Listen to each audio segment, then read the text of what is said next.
Certo. Então, olá a todos e todas, né? É um prazer estar fazendo a abertura aqui da sessão de defesa de doutorado, né, de Maíra Volozin. A Maíra tem até 50 minutos para fazer a sua apresentação. E depois contamos com a arguição, né, dos professores convidados, né? Temos a professora Cristina Ferreira, da Universidade do Porto, temos a professora Luciane Fadel, da Universidade Federal do Paraná, curso de Design, temos a professora Gisele Merino, nossa avaliadora interna, e contamos também com a participação do professor Pedro Amado, co-orientador da Universidade do Porto. Certo, Maíra? Então, tens a palavra.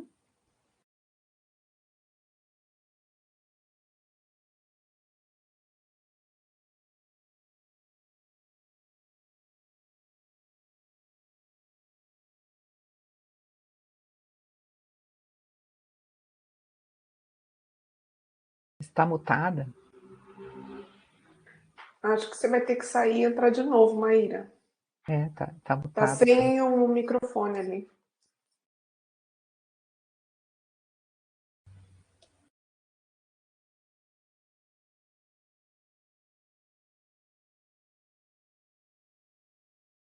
E eu vou desligar minha câmera, tá? Certo. A Maíra.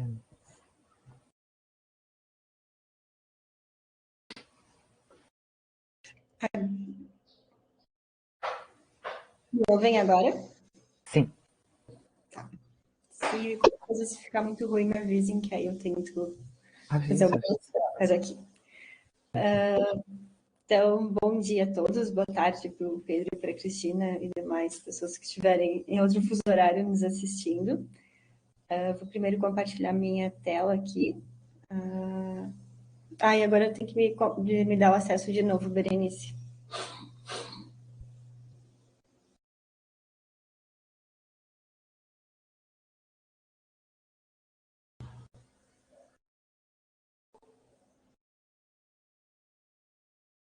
Só um minutinho, vou te encontrar aqui.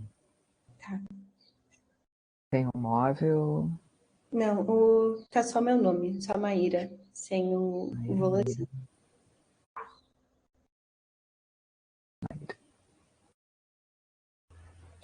Certo.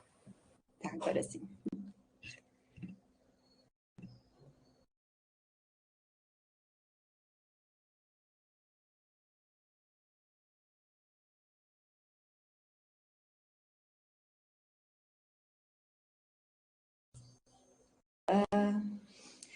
Bom, então, primeiramente, eu gostaria de agradecer às professoras Cristina, Luciane e Gisele por terem aceito fazer parte dessa banca de defesa. E o título, então, da minha tese, que eu vou apresentar para vocês, é Variable Fontwork, um framework para o processo de design de fontes variáveis. Então, esta tese, ela parte do contexto de que os meios digitais, eles têm redefinido os fluxos de informação na sociedade, e isso... Opa, deu um probleminha aqui, né? Desculpa. Então, os meios digitais, eles têm redefinido os fluxos de informação na sociedade e isso também fez com que surgissem novas formas de interagir e consumir as informações dos meios digitais, muitas vezes que elas são apresentadas ao usuário de forma fragmentada e não linear. Então, essas inovações digitais, elas também têm provocado uma série de transformações no âmbito do próprio design e, atualmente, muitas das reflexões dessa área, elas se concentram nos processos de desenvolvimento de produtos e artefatos. Então, nesse sentido, entende-se que a utilização de um processo e de instrumentos também que estimulem a criatividade, sistema e guie o desenvolvimento de produtos, faz com que o processo ele ocorra de maneira lógica e fundamentada. Então, ainda na área do design, são diferentes os campos que embasam a prática projetual, como a tipografia, que é uma área que estuda história, aplicação e criação dos tipos. Em relação a essa criação, é convencionado o termo design de tipos. E para essa prática, também diversos autores pontuam que definir um fluxo ou um processo, ou até mesmo adotar uma metodologia, faz com que o trabalho ele seja mais rápido, evita atividades redundantes e também sistematiza a tomada de decisões. E ainda na área da tipografia, é possível perceber que com o avanço das tecnologias digitais, houve um sensível crescimento para a área. E com a informatização também, os formatos de fonte eles começaram a ser desenvolvidos justamente com o objetivo de permitir maior flexibilidade aos tipos para usos digitais e também maior capacidade de armazenamento. Então, nesse sentido, em 2016, foi apresentado o formato de fonte variável, que consiste numa tecnologia onde diferentes larguras, pesos, inclinações e muitas outras variações elas podem ser incorporadas em um único arquivo e que essas variações também elas podem ser acessadas pelos usuários. Então, com isso, elas acabam apresentando diversos benefícios para o design de produtos digitais, uma vez que elas podem se adaptar de diversas maneiras em telas e também a diferentes contextos.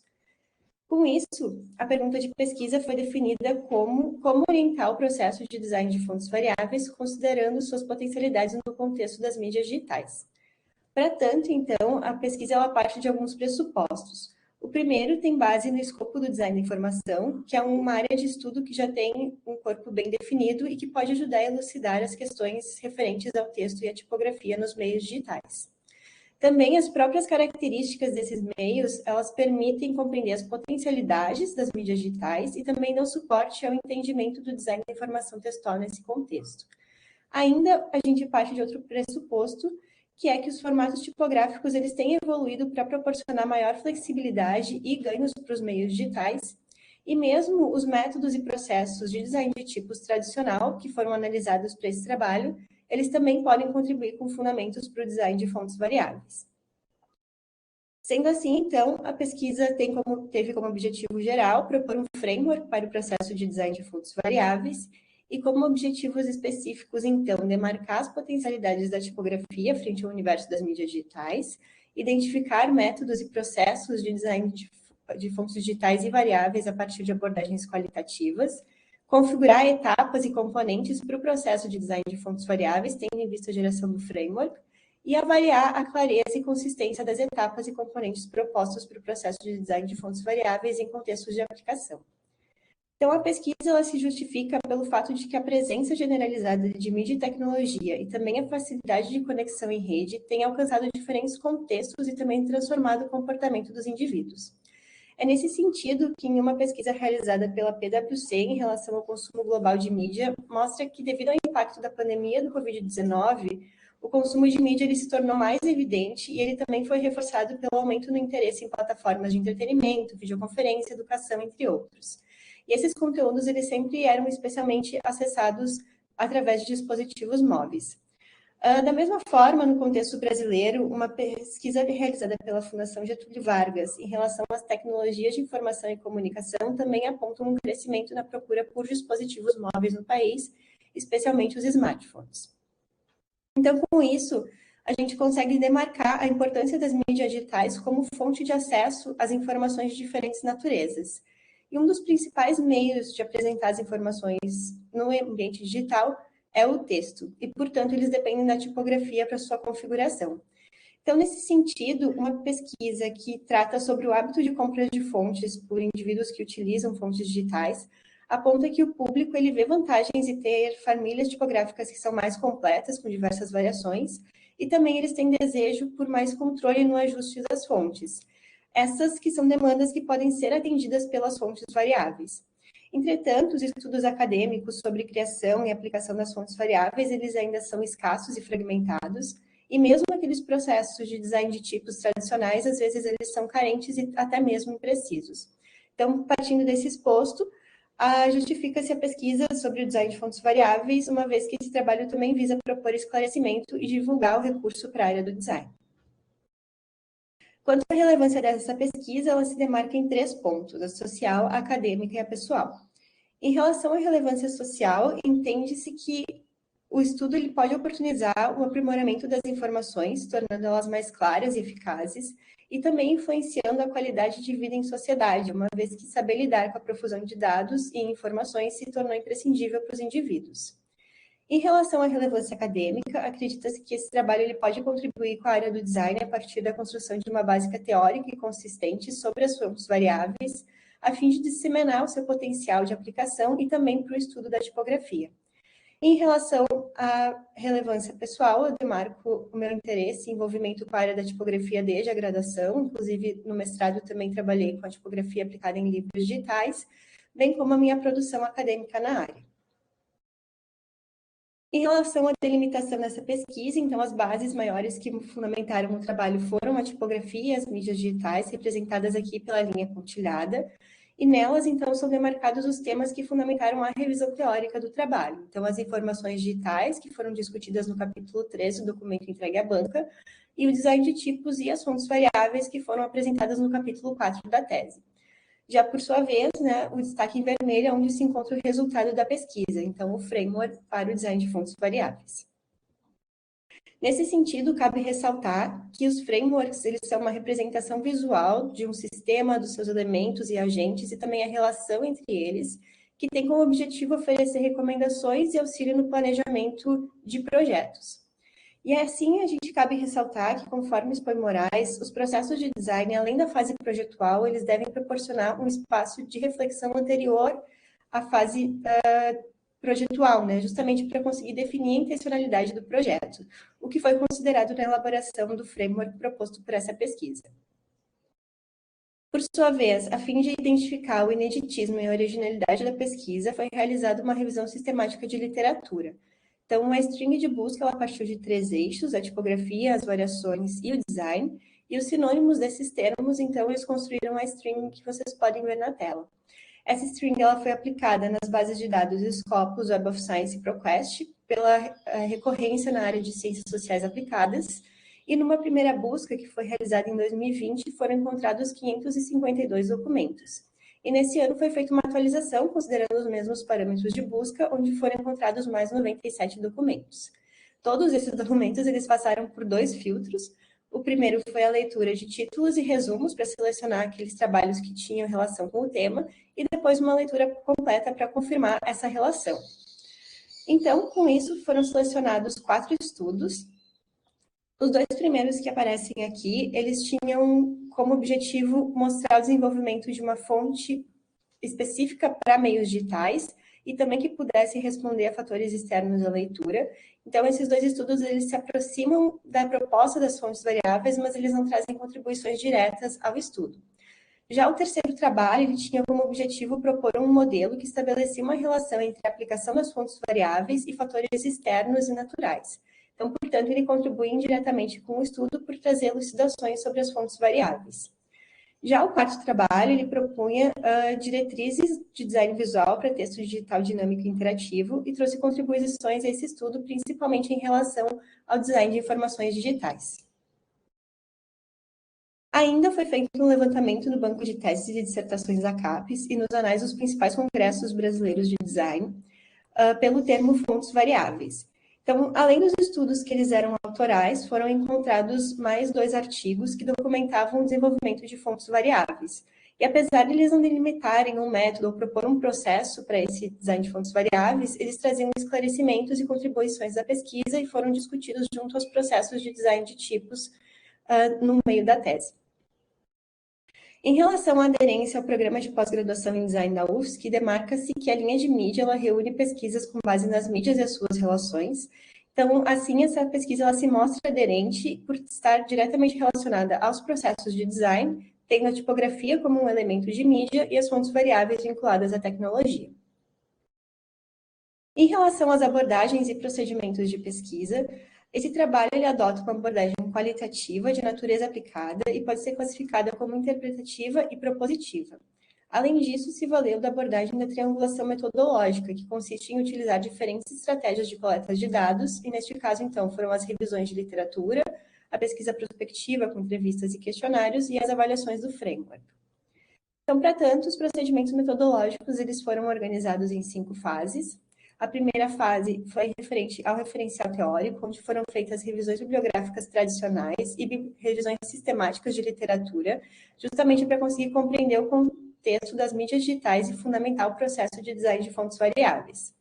Na segunda fase da pesquisa, foi realizada uma pesquisa prospectiva, que envolveu a realização de entrevistas e aplicação de questionários com designers de tipos e especialistas em fontes variáveis, para identificar especificidades desse processo. Então, com base no resultado dessas 2 fases, na terceira fase foi elaboradas as premissas e a primeira versão do framework. E essa versão ela foi avaliada na 4ª fase da pesquisa, a partir da aplicação em contexto de projeto, tanto numa disciplina da pós-graduação, quanto num workshop de um evento de tipografia. Com os resultados dessa avaliação, então, o framework ele foi refinado na quinta fase, que é a finalização do framework. Então, com isso, a gente passa aos resultados da primeira fase da pesquisa, que foi a revisão de literatura. Inicialmente, a gente buscou compreender o contexto das tecnologias de informação e das mídias digitais. Então, por isso, eu começo demarcando que o desenvolvimento da tecnologia ele influenciou diretamente diversos aspectos na sociedade, como culturais, econômicos, educacionais, entre outros. Então, nesse sentido, destaca-se que a capacidade de dominar a tecnologia, a mudança na maneira como a informação é consumida, geraram transformações sociais ao longo das décadas. Entretanto, essas mudanças elas não foram apenas na forma de acessar as mensagens, mas também em como as mídias alteram o modo de pensar, viver e entender a realidade. E essa, então, é uma das premissas da teoria do meio, que tem como objetivo atentar para as características dos meios de comunicação, a fim de entender como é que elas interferem no cotidiano e no comportamento da sociedade. Com base, então, na teoria do meio, a gente consegue perceber que as demandas sociais elas também contribuíram para a evolução tecnológica das mídias, o que torna inseparável a sociedade de tecnologia e comunicação. E é nesse sentido que Malman entende as mídias como um fluxo informativo formado de tempos não lineares e presença e ausência constantes envolvidos no metassistema, onde os meios tradicionais, digitais e sociais eles se entrelaçam e interagem, e não mais seguem uma comunicação linear. Então, nesse metassistema, os elementos eles não são somados isoladamente, mas eles tornam-se híbridos à medida que interagem uns com os outros. Além disso, as mídias digitais também possuem outras características. Manovich, por exemplo, destaca 5 princípios comuns das mídias digitais que dizem respeito à sua natureza. Então, em relação à representação numérica, que está relacionada com o fato de que todos os elementos de mídia eles são partes de um código numérico que permitem a sua manipulação. A modularidade, que se refere à composição das mídias por diferentes partes que podem ser recombinadas. A automação, que está relacionada à possibilidade das mídias trabalhar à frente do usuário. A variabilidade, que possibilita mudanças constantes e imediatas.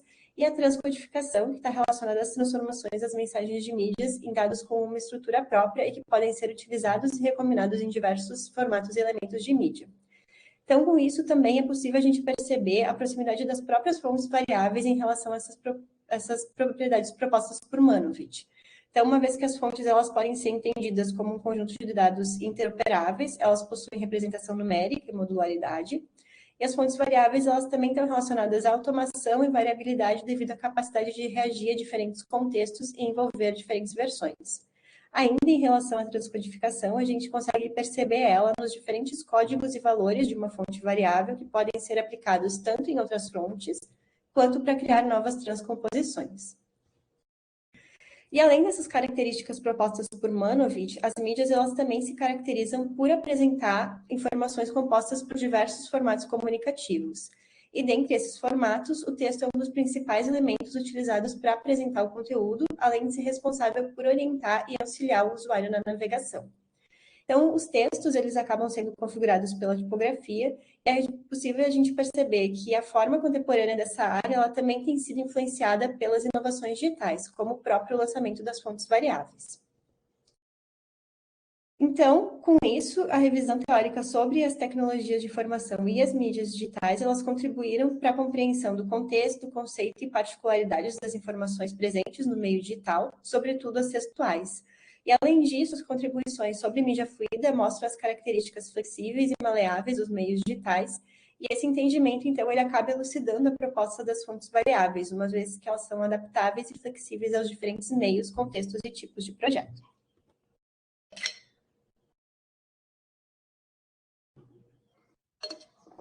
Ainda em relação à fase 1 dessa pesquisa, foram realizadas revisões bibliográficas, tradicional e sistemática, acerca do processo de design de tipos. Então, a evolução da tipografia e do design de tipos, ele passa por diversos acontecimentos, como o surgimento dos tipos móveis, datados aproximadamente de 1450, que é uma técnica de composição manual e que, quando surgiu, ela tinha como objetivo acelerar a produção dos materiais impressos. A composição mecânica, em 1885, que fez com que a composição de tipos ela passasse a ser motorizada. Posteriormente, em 1930, com a composição fotográfica, surgiu mais qualidade nas artes gráficas, e já com o surgimento da comunicação eletrônica entre o final da década de 60 e início dos anos 70, os tipos eles também começaram a ser experimentados nos meios digitais. Por volta dos anos 90, se iniciou o desenho de tipos por contorno, como é até hoje. Então, além disso, Para aprimorar e facilitar a composição com tipos nos meios digitais, surgiram os formatos OpenType, em 1996, que expandiram a quantidade de glifos e caracteres de um arquivo tipográfico, e também as web fonts, em 2009, que impulsionaram a implementação de novas fontes em meios digitais. Além disso, em 2016, então, foram apresentadas as fontes variáveis pelas empresas Google, Adobe, Apple e Microsoft, que é uma tecnologia onde extremos eles são combinados a fim de gerar variações em um único arquivo tipográfico. Então, por exemplo, para compor um texto com diferentes níveis de hierarquia, não é mais necessário diferentes arquivos, mas sim um só. E que, na maioria dos casos, ele apresenta tamanho menor do que a soma dos diversos arquivos e também dispõe mais possibilidades ao usuário. Então, por isso, as fontes variáveis elas acabam se diferenciando das famílias tradicionais tipográficas, justamente por economizar espaço de armazenagem. Com isso, a gente entra no processo de design de tipos. Então, assim como para a área do design, as tecnologias elas também permitiram que o processo de design de tipos se tornasse mais acessível, mas esse processo ele ainda é complexo e demanda de diferentes etapas para alcançar um resultado consistente. Então, cabe a gente demarcar que não existe um processo único ou correto para criar uma família tipográfica, mas que deve-se seguir um processo com uma estrutura adequada para conduzir as decisões necessárias do projeto. Então, de forma geral, as metodologias e processos encontrados para fundamentar essa pesquisa, elas percorrem fases e sequências semelhantes para atingir os seus propósitos criativos e estratégicos. Então, foram analisados processos projetuais para o design de tipos propostos por empresas e diversos autores, e também foram analisadas sequências de desenvolvimento de fontes variáveis que estavam documentadas em artigos científicos. Então, ao analisar os métodos e processos de design de tipos em conjunto, foi possível perceber que algumas das etapas elas se repetem em todos os processos abordados. A etapa de desenvolvimento do conjunto completo de caracteres, por exemplo, foi abordada em todos os processos citados, e outras etapas que foram mais recorrentes foram a definição das características da fonte, o espaçamento da fonte e as correções. Então, com isso, a gente consegue notar que há uma preocupação maior nos processos que foram analisados no desenho das formas e nas contrasformas das letras.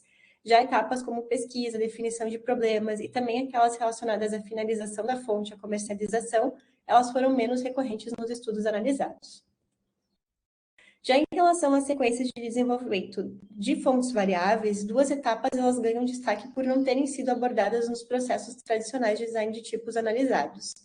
A primeira trata da definição de um conjunto de métricas que serve como guia na concepção das mestres e no desenho dos glifos, e a segunda se refere à distribuição, no qual a família tipográfica é apresentada e disponibilizada ao usuário. Então, com essa análise, foi possível perceber ainda que alguns autores eles apontam uma etapa para processos que outros autores descrevem como duas ou mais, ou com nomenclaturas diferentes, ou até mesmo em ordens diferentes.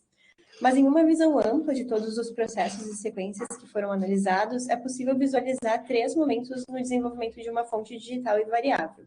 Então, primeiro, a gente tem a elucidação do problema, com busca por referências, materiais, análise e definição dos propósitos dos tipos. Na sequência, inicia-se a exploração pela forma das letras, com desenhos manuais, digitais, considerando também as métricas da fonte, espaçamentos, kernel e hint. E, por último, tem esse momento de gerar o arquivo da fonte, testar em sistemas operacionais e desenvolver o espécime. Ainda uma das etapas que foi recorrente nas pesquisas, nos métodos analisados, foi a etapa de correções. Mas quando a gente analisa essa etapa, a gente consegue verificar que nem sempre ela está associada ao teste das fontes. E especificamente na sequência de desenvolvimento de fontes variáveis, essas correções elas não contemplam o teste das fontes ponderando o contexto de uso, ou até mesmo o próprio funcionamento do arquivo.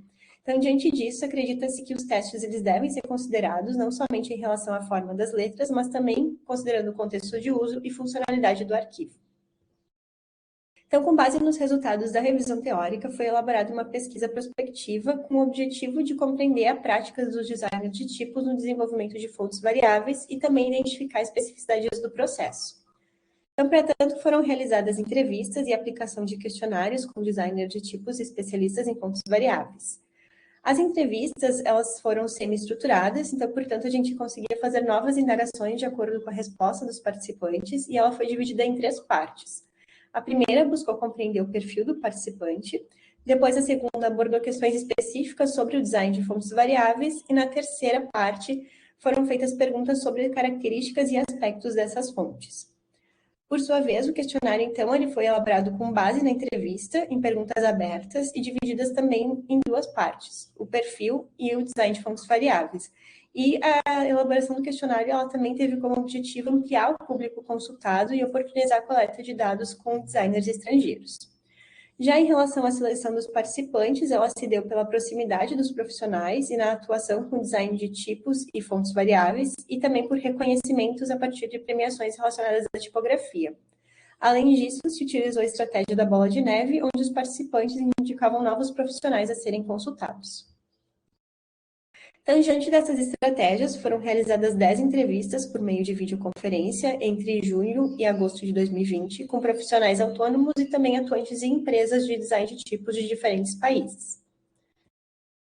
Já, por sua vez, o questionário ele foi elaborado numa plataforma online e recebeu 9 respostas entre os meses de junho e outubro de 2020, de profissionais que atuam em diversos países e também com uma vasta experiência com design de tipos, o que é demarcado pelos seus tempos de atuação. Então, os dados que foram coletados nesses procedimentos, eles foram transcritos e organizados no software Atlas TI, onde as falas e as respostas elas foram codificadas, classificadas e categorizadas em grupos de códigos ou categorias. Então, os códigos eles ainda foram relacionados aos assuntos abordados durante a entrevista e o questionário. E com isso, então, o software ele nos permitiu visualizar a quantidade de vezes que um código ou os grupos de códigos eles foram citados durante a pesquisa. Então, foi possível demarcar a relevância das categorias em relação ao processo de design de fontes variáveis. Por isso, aqui, cabe a gente demarcar que os 3 grupos de códigos mais recorrentes foram os testes, o espaço de design e as etapas do processo, demarcando, assim, a sua relevância para o processo de design de fontes variáveis. Ainda foi possível a gente relacionar as categorias geradas com os temas principais abordados na coleta de dados e a influência de cada categoria de acordo com o assunto tratado. Então, aqui pelo gráfico, a gente consegue perceber que nos diferentes momentos de projeto, existe uma categoria que ela é mais recorrente. E isso foi possível com o auxílio do software.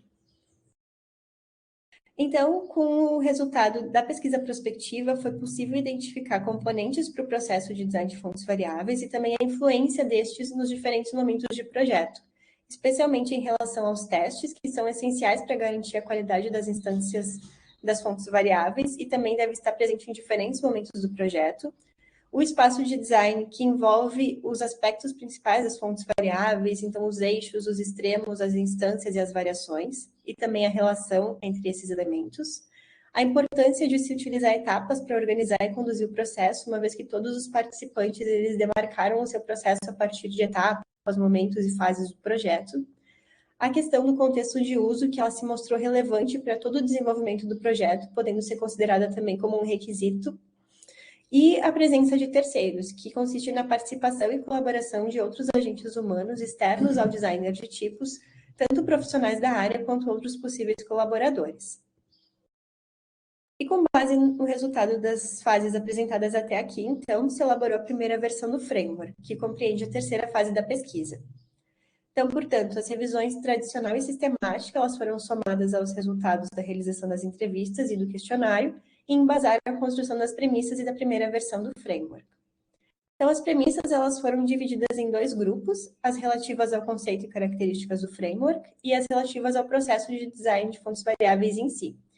Quanto às premissas relativas ao conceito e características do framework, foi definido que o mesmo ele deveria prever um conjunto abrangente de conceitos organizados numa estrutura geral e também oferecer conselhos e auxílios em questões pertinentes do projeto. Ainda que ele deveria ser iterativo, flexível e customizável, considerando etapas anteriores ao desenho da fonte e também explicitar etapas, fluxos e elementos que permeiam o processo de design de fontes variáveis. Quanto às premissas sobre o processo de design em si, foi definido que o framework ele deveria demarcar as etapas do projeto de forma clara e considerando também os 3 momentos identificados na revisão de literatura, então a elucidação do problema, o desenvolvimento e a finalização.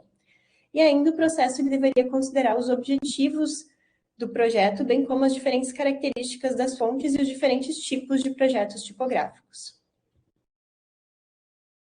Ainda demarcou-se nas premissas que o processo ele deveria considerar o envolvimento de diferentes agentes que podem fazer parte de um projeto de design de fontes variáveis e as potencialidades que isso pode agregar no projeto. e também deveria envolver as revisões e testes constantes durante o trabalho, uma vez que isso beneficia no alcance de um resultado mais consistente.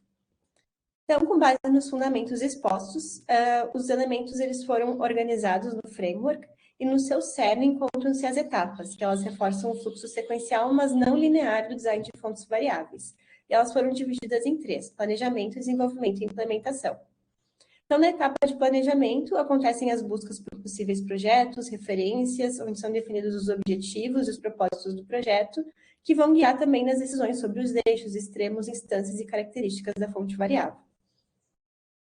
Na etapa de desenvolvimento, então, estão a construção do desenho e do espaçamento do conjunto de caracteres, das masters da fonte variável e a sua interpolação. E na etapa de implementação, então, encontram-se os processos relacionados à colocação da fonte variável para uso, considerando a finalização do arquivo e a sua exposição e disponibilidade ao público. Ainda relacionadas às etapas, encontram-se os componentes do processo, que eles auxiliam na condução do projeto, podendo orientar em maior profundidade sobre subetapas, decisões e necessidades do projeto, e eles também não possuem uma ordem linear. Então, os componentes são contexto de projeto, investigações, características tipográficas, espaço de design, desenho, espaçamento, interpolação, preparação do arquivo, divulgação e distribuição. Além disso, ainda se considera uma dimensão interativa que ela permeia todo o processo de design de fontes variáveis, então, portanto, não se refere a uma etapa específica, mas sim deve ser considerada em todos os momentos do projeto, envolvendo, então, a questão dos testes e das revisões constantes, e também a influência de outros agentes externos ao designer de tipos no desenvolvimento de uma fonte variável. E a junção de todos os elementos, então, configura a primeira versão do framework, que foi nomeado como Variable Fontwork. Ainda para auxiliar na compreensão e no uso do framework em contexto de projeto, foram formulados alguns questionamentos orientadores para cada elemento presente no processo de design de fontes variáveis, como é possível ver nesse exemplo, né? Então, a gente tem, por exemplo, na etapa de planejamento, o componente de características tipográficas, que uma das questões é quais os eixos de variação podem apresentar as características que foram definidas para a fonte.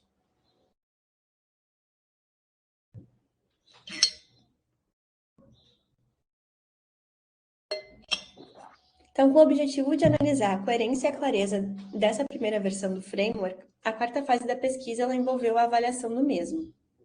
E essa avaliação, então, ela se deu em duas aplicações do framework em contexto de projeto. A primeira se deu junto à disciplina de design de tipos no mestrado em design gráfico e projetos editoriais da Universidade do Porto, e a segunda avaliação ela se deu na realização de um workshop durante o 11º encontro de tipografia, que foi realizado em Caldas da Rainha, em Portugal, durante o período que eu realizei meu doutorado sanduíche no país.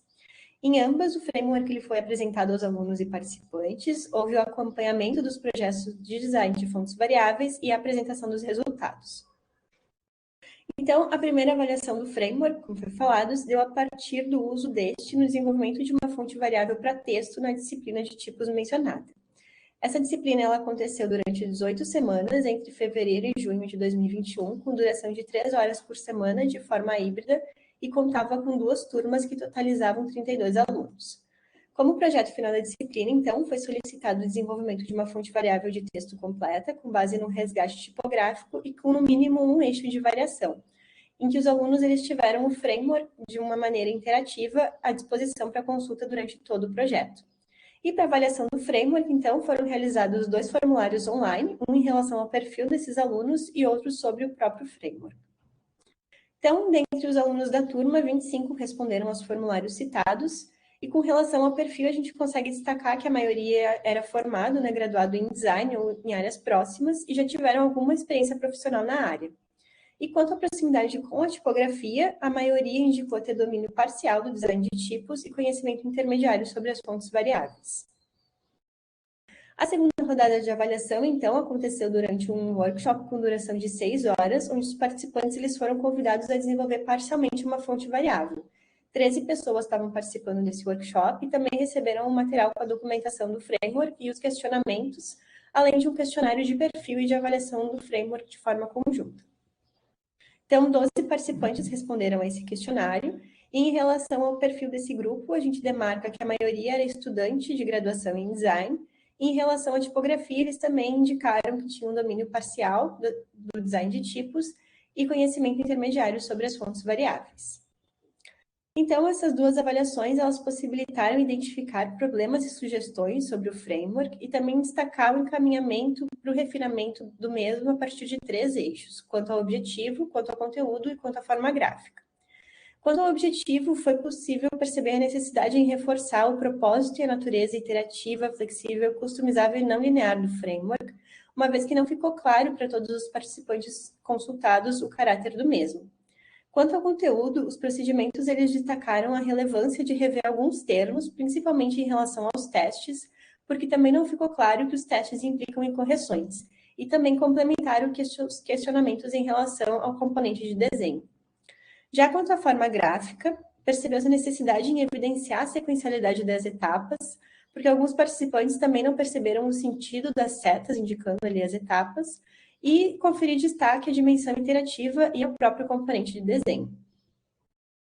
Então, assim, foram elencadas algumas modificações a serem realizadas no framework que deram origem à versão final do Variable Fontwork. Então, o framework ele tem como foco o processo de design de fontes variáveis numa perspectiva iterativa, flexível e customizável, e foi elaborada a partir de diversos procedimentos de pesquisa, né? Então, as revisões bibliográficas sistemáticas e tradicional, as entrevistas, os questionários, a construção do framework, as suas avaliações para chegar no resultado final, reforçando aqui também a abordagem da triangulação metodológica. Então, o framework ele busca enfatizar aspectos e componentes do processo de uma forma global e não linear, potencializando também a visualização e compreensão do processo como um todo e promovendo orientações em relação aos componentes. Ele também tem como objetivo expor requisitos dos projetos das fontes variáveis, contemplando diferentes projetos tipográficos, como fontes de texto, de título, para fontes originais, resgates e fontes customizadas. Além disso, ele é direcionado a designers de tipos de diferentes contextos, podendo ser autônomos ou atuantes em empresas, e também ele pode auxiliar no processo da percepção, do processo, tanto para outros designers quanto para profissionais entusiastas da área da tipografia e do design de tipos.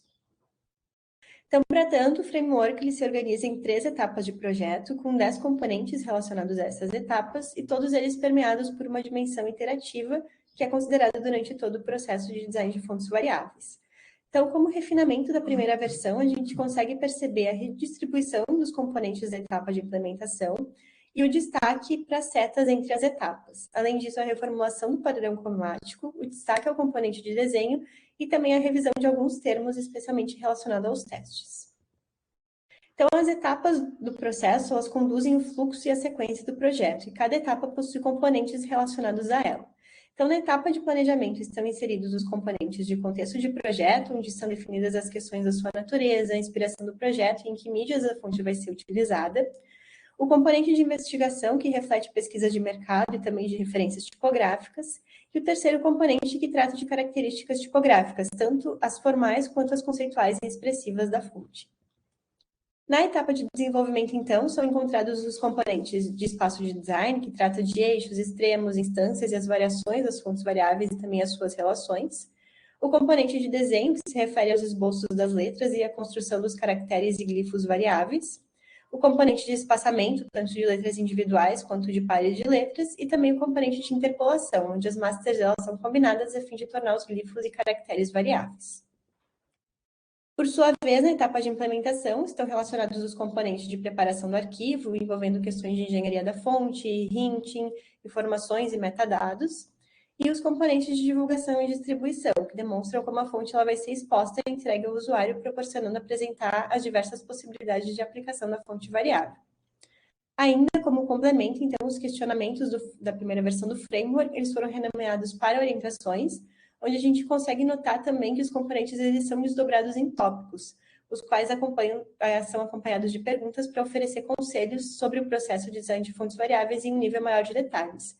Então, aqui nesse exemplo, a gente consegue perceber que o contexto de projeto ele se desdobra em alguns tópicos, como natureza do projeto, inspiração e mídia de aplicação da fonte variável. Então, como considerações finais, a gente reitera o caráter iterativo, flexível e customizado do framework, podendo se adaptar a diferentes tipos e contextos de projeto, e acredita-se que a aderência às premissas elaboradas tanto relativas ao conceito e às características, quanto ao processo de design, uma vez que todas foram atendidas pelo framework. Ainda cabe a gente destacar que houve uma mudança de cenário durante o decorrer desse trabalho em relação à evolução dos sistemas para a implementação das fontes variáveis. Então, inicialmente eram poucas as ferramentas e navegadores que tinham suporte para as fontes variáveis, e também era possível a gente perceber um descrédito em relação a esse formato. Mas, atualmente, a maioria dos softwares de criação, inclusive aqueles que são para desenvolvimento de produtos digitais e animações, bem como os navegadores web, já possuem suporte para essas fontes. E também a gente consegue perceber um crescimento delas no mercado e também na produção das Type Foundries. Então, por fim, as considerações finais elas foram organizadas em 5 eixos: revisão de literatura, procedimentos metodológicos, resultados, limitações e desdobramentos futuros. Então, em relação à revisão de literatura, acredita-se que ela contribuiu para a compreensão das especificidades dos meios digitais e também para o entendimento dos conceitos relacionados à tipografia e às fontes variáveis. E ela auxiliou também na elaboração da pesquisa prospectiva, principalmente em relação ao roteiro das entrevistas e questionários, além de ter sido essencial para a construção das premissas. Quanto aos procedimentos metodológicos, demarca-se que inicialmente a pesquisa prospectiva ela foi essencial para a construção do resultado final, uma vez que trouxe esclarecimentos sobre o processo de design de fontes variáveis e também permitiu caracterizar os procedimentos e demarcar a relevância dos componentes do processo, preenchendo também lacunas deixadas pela revisão de literatura e auxiliando na elaboração das orientações do framework. Já em relação ao tratamento de dados dessa coleta, cabe a gente reforçar que o software Atlas TI proporcionou uma análise quantitativa de dados qualitativos e também possibilitou a visualização de relação entre os códigos através dos diagramas e das tabelas de concorrência. E também acredita-se que a abrangência dos profissionais consultados, especialmente devido à diversidade de perfis, ela enriqueceu a coleta de dados justamente por ter visões e experiências diferentes para a pesquisa. Em relação às avaliações, acredita-se que elas permitiram avaliar o nível de coerência, clareza e detalhamento do framework, e também foi possível coletar impressões de possíveis usuários da versão final. Ainda, as avaliações elas reforçaram a relevância de ter um framework iterativo, flexível, customizável e não linear para apoiar o processo de design de fontes variáveis, considerando, então, os diferentes tipos e contextos de projeto que podem existir, bem como as preferências dos próprios designers ao desenvolver uma fonte variável. Além disso, as avaliações elas foram fundamentais para o refinamento do Variable Fontwork e para o fechamento dessa pesquisa. Quanto aos resultados, então, acredita-se que, de um modo geral, o Variable Fontwork ele atende aos objetivos propostos no início da pesquisa e também colabora com a ampliação de uma base teórica para o design em relação à tipografia e às fontes variáveis e o seu processo de design. Além disso, então, a gente demarca, né, que o framework ele é voltado para designers de tipos em diferentes níveis de experiência profissional e também pode ajudar designers entusiastas das áreas de tipografia e design de tipos, e ele também pode ser utilizado em contexto de ensino e aprendizagem de design, tipografia e design de tipos, feitas as devidas adequações didáticas. Quanto às limitações da pesquisa, então, a gente demarca que os resultados eles estão condicionados ao universo, principalmente das experiências empíricas dos participantes que foram consultados e também dos resultados da revisão de literatura. Além disso, a gente demarca que houve uma amostra de tamanho reduzido na pesquisa prospectiva por conta da adesão no número de participantes, então 31 foram consultados e apenas 19 participaram efetivamente. E outra limitação também foi a impossibilidade de realizar a primeira avaliação do framework no contexto da disciplina de design de tipos da Universidade do Porto de forma presencial, devido ao isolamento social e o fechamento de fronteiras provocado pela pandemia do Covid-19. Como desdobramentos futuros, então, considera-se a elaboração de uma nova versão digital e interativa do framework para tornar o resultado mais acessível a diferentes públicos. Também o desenvolvimento de artigos para divulgar o resultado final da tese em eventos e periódicos científicos da área do design da tipografia.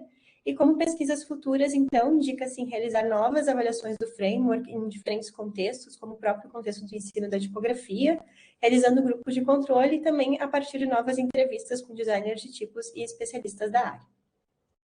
Então, aqui ficam as referências utilizadas na apresentação. Muito obrigada. Muito obrigada, Maíra, pela apresentação, certinho aqui no tempo. O trabalho todo na ponta da língua, né?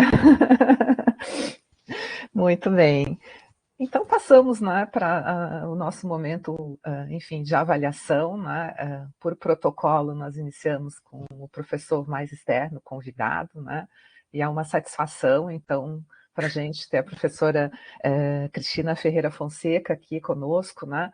Ela teve um breve contato com a Maíra em Portugal, mas, de fato, o seu olhar, a sua avaliação externa, né, é muito, muito interessante, muito pertinente nesse momento. Professora, tem a palavra. Muito obrigada.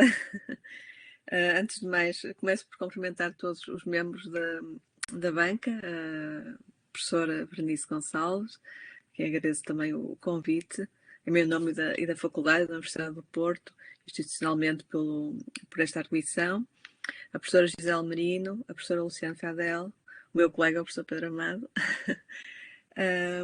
De facto, tive um breve contato com a Maíra em Portugal e pronto, andamos por outros projetos. Daí o meu olhar realmente ser externo em relação à investigação. Quero desejar as maiores felicidades, dar os parabéns à Maíra por ter chegado às provas e ainda por cima num contexto que não é o mais desejável, né? Atravessou aí uma pandemia pelo meio e mesmo assim atravessou o oceano.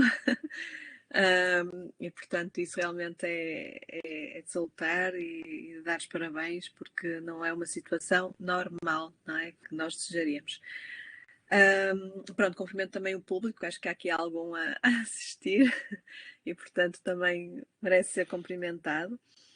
Pronto, eu vou fazer a minha arguição, que será mais uma conversa, tecendo alguns comentários, alguns mais gerais, depois alguns aspectos mais formais, pronto, passando se calhar para algumas gralhas, coisas assim um bocadinho mais aborrecidas, e depois mais alguns aspectos de conteúdo que, aliás, procuram ser um bocadinho já do tema da própria tese e pensar o que será que vem aí, não é? Questionar para além do assunto. Pronto, de um modo geral, eu volto a dar os parabéns à Maíra pelo rigor e pela seriedade intelectual da pesquisa conduzida. E claro, também é extensivo aos orientadores. E que de certo será um ótimo contributo para o mundo do design de comunicação, design de tipos, mas também para o universo da informação e da comunicação em geral. Penso que aqui temos que realmente ir para além do tema e ver como isto depois pode ter repercussões naquilo que vemos todos os dias, quando acedemos ao mundo online. Também parabéns pela apresentação muito clara, muito cuidada graficamente, aliás, como o próprio documento da tese, que a nível gráfico está muito interessante, mas eu já vou voltar a esse aspecto. Pronto, em relação aos aspectos mais de forma da investigação, o próprio desenho da investigação da Maíra acaba por ser um framework. Portanto, isto é um framework a criar outro framework. O modo como os assuntos estão organizados no índice espelha bem essa relação dinâmica entre os questionamentos, a pesquisa, os resultados. Entendo que o pensamento da Maíra foi muito organizado e sistemático, sem, no entanto, deixar de ser criativo, que é muito importante. Portanto, a Maíra não caiu aqui numa monotonia do teórico, da metodologia, mas é sempre muito viva em relação às decisões que vai tomando, às referências que busca, etc. Pronto, entendi realmente, quando vi o índice, que as fases da metodologia se expandem, portanto, aliás, eu até tenho aqui o índice impresso à minha beira, porque gostei de ir sempre analisando e relacionando os pontos uns com os outros, e achei interessante que, portanto, estas fases da metodologia expandem-se e são descritas nos capítulos seguintes. Portanto, estabelece-se aqui um tal framework, por exemplo, entre o ponto 2.1, que é o referencial teórico, e o ponto 3, que são as tecnologias, e o ponto 4 do processo para o design de tipos. Depois, uma ligação entre o ponto 2.2 e o ponto 5. Portanto, existem sempre aqui algumas parcerias entre o ponto 2.3, o ponto 4 e o 6. Portanto, há aqui uma ligação. Depois de ver o documento, portanto, enquanto nós estamos a ler, vamos vendo isto de uma forma linear. Mas depois, a certa altura, já de conhecer bem o documento e noutra leitura posterior, começamos a ver realmente estas ligações que estão feitas. Isto é muito interessante, porque há realmente aqui um pensamento sistemático. Claro que a escrita do documento é contar a investigação, não é? Não é exatamente como aconteceu, mas é um relato já de alguma coisa que já aconteceu, portanto, e sobre a qual nós temos uma visão que é total, já, que é muito panorâmica.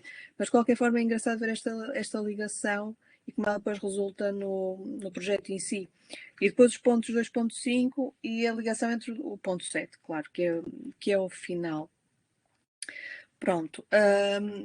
Há aqui só uma pequena inversão que achei algo curiosa, que, por exemplo, no processo metodológico, no 2.4 surge primeiro a fase da avaliação e depois a finalização, e depois no ponto 6, primeiro a construção e depois a avaliação. Eu não sei se a Meira quer comentar, porque é que no 6 inverte um bocadinho esta ordem, mas pode comentar, Meira.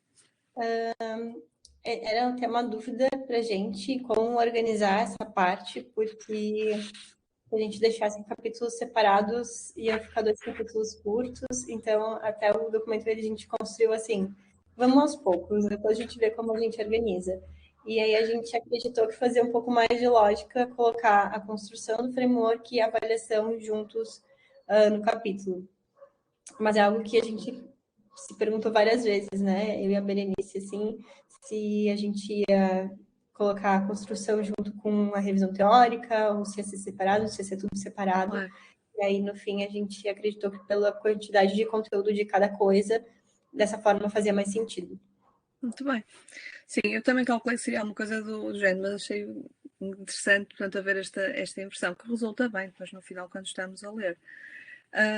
Pronto, em relação aos diagramas explicativos, como eu estava a dizer há bocado, portanto, desde a metodologia, a timeline, tudo, são graficamente muito elucidativos, portanto, estas pequenas infografias que foi criando, e que têm qualidade a nível visual, e que se fossem todas juntas num só esquema podiam ser uma framework também visual de todo o trabalho.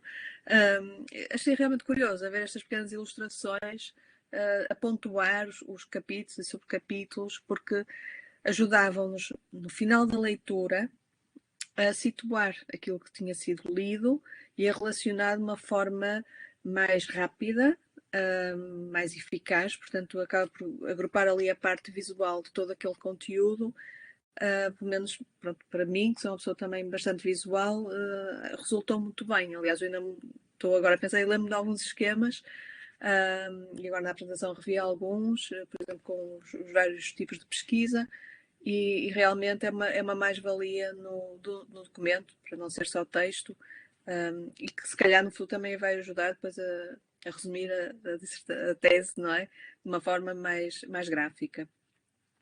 Pronto, depois há assim algumas gralhas que eu depois, se quiser, até posso passar, mas são coisas muito pequenas. O documento praticamente não tem gralhas, está muito bem escrito, muito bem redigido, portanto a Meira escreve de uma forma muito fluida. Pronto, é um documento muito agradável de ler. Pronto, depois acontecem aquelas coisas, senão também não era um trabalho académico. Nós às vezes esquecemos que nós estamos perante um livro, não é? Que passou por uma editora, já está todo trabalhado, mas isto é um trabalho académico. E, portanto, como trabalho académico tem as suas gralhas.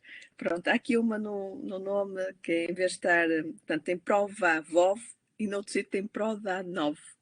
Portanto, há aqui mas eu depois posso passar. O workshop, por exemplo, às vezes aparece em itálico, outras vezes não. Eu acho que foi a palavra em que eu vi isso mais variar. Também aparece designes, que eu acho que é designers, portanto, aparece designes com ES no final. E na página 60, inicialmente. Na nota 23, aqui é que achei um bocadinho mais estranho. O glifo aparece às vezes como masculino, outras vezes como feminino. E uma.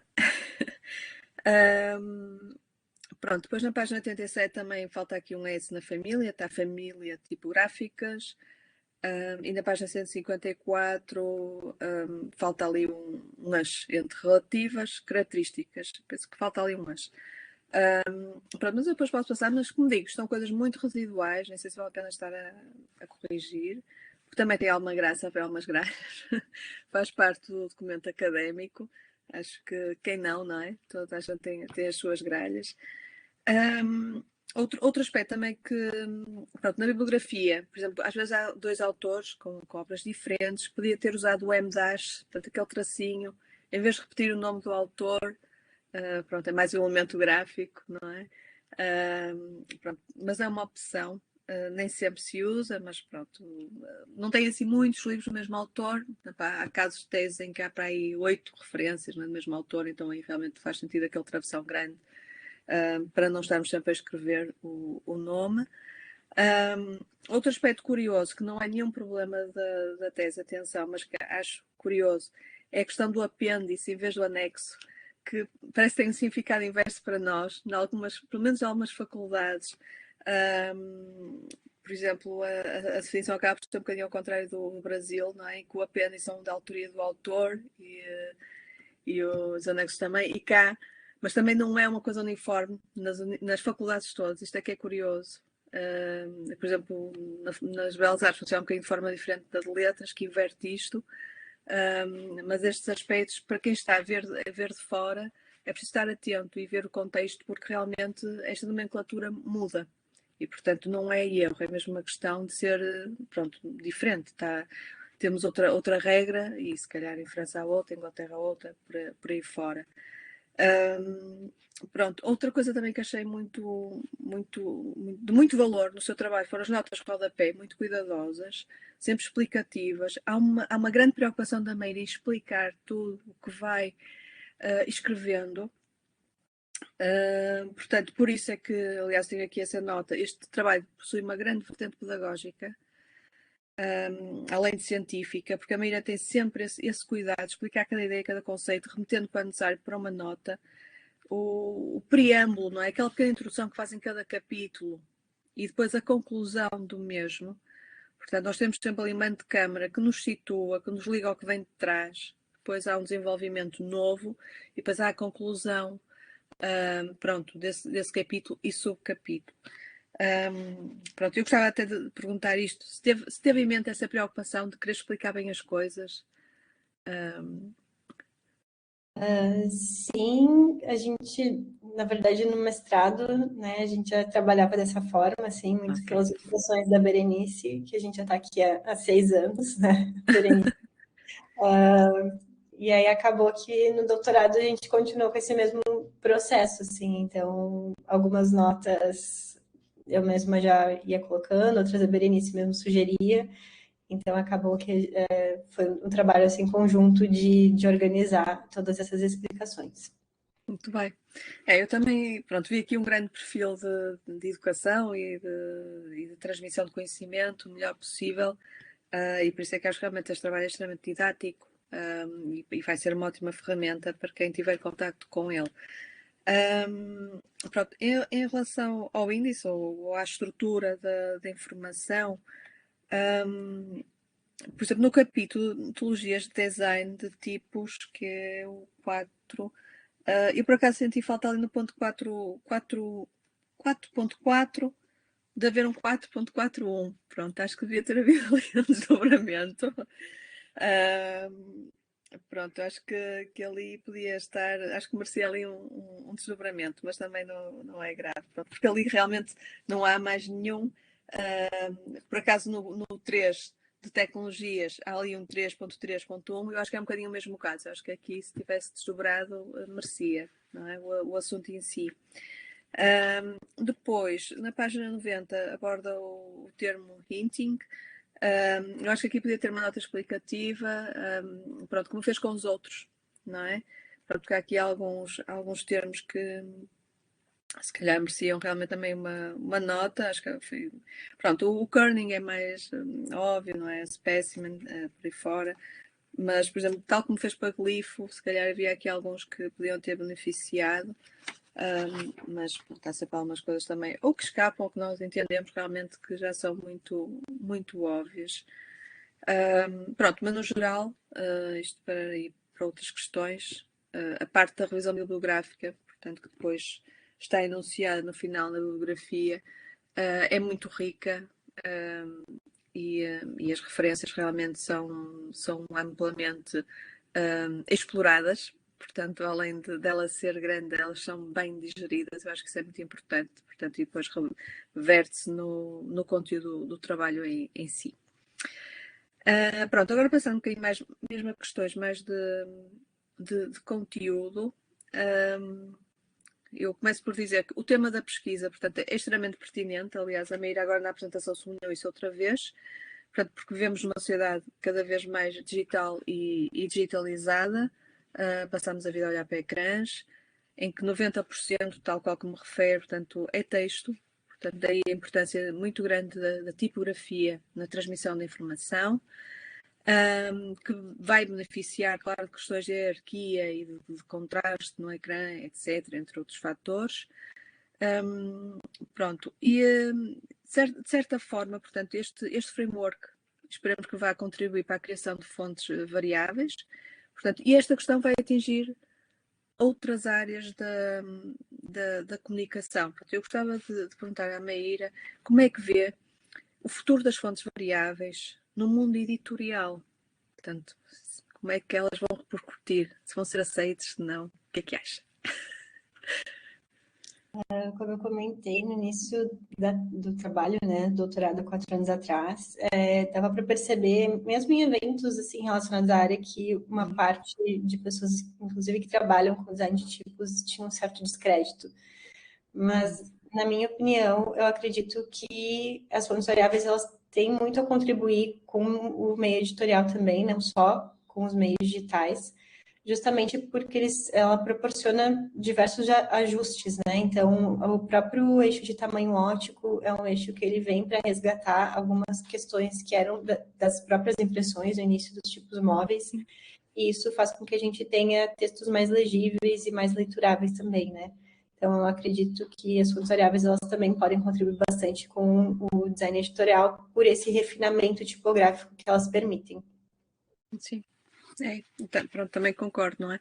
Pronto, e vendo que, por exemplo, a parte, pronto, isto foi um bocadinho na sequência, por acaso estive a orientar um trabalho de investigação que tinha a ver também com a digitalização do jornalismo, pronto, e achei curioso porque os temas de certa forma tocam-se.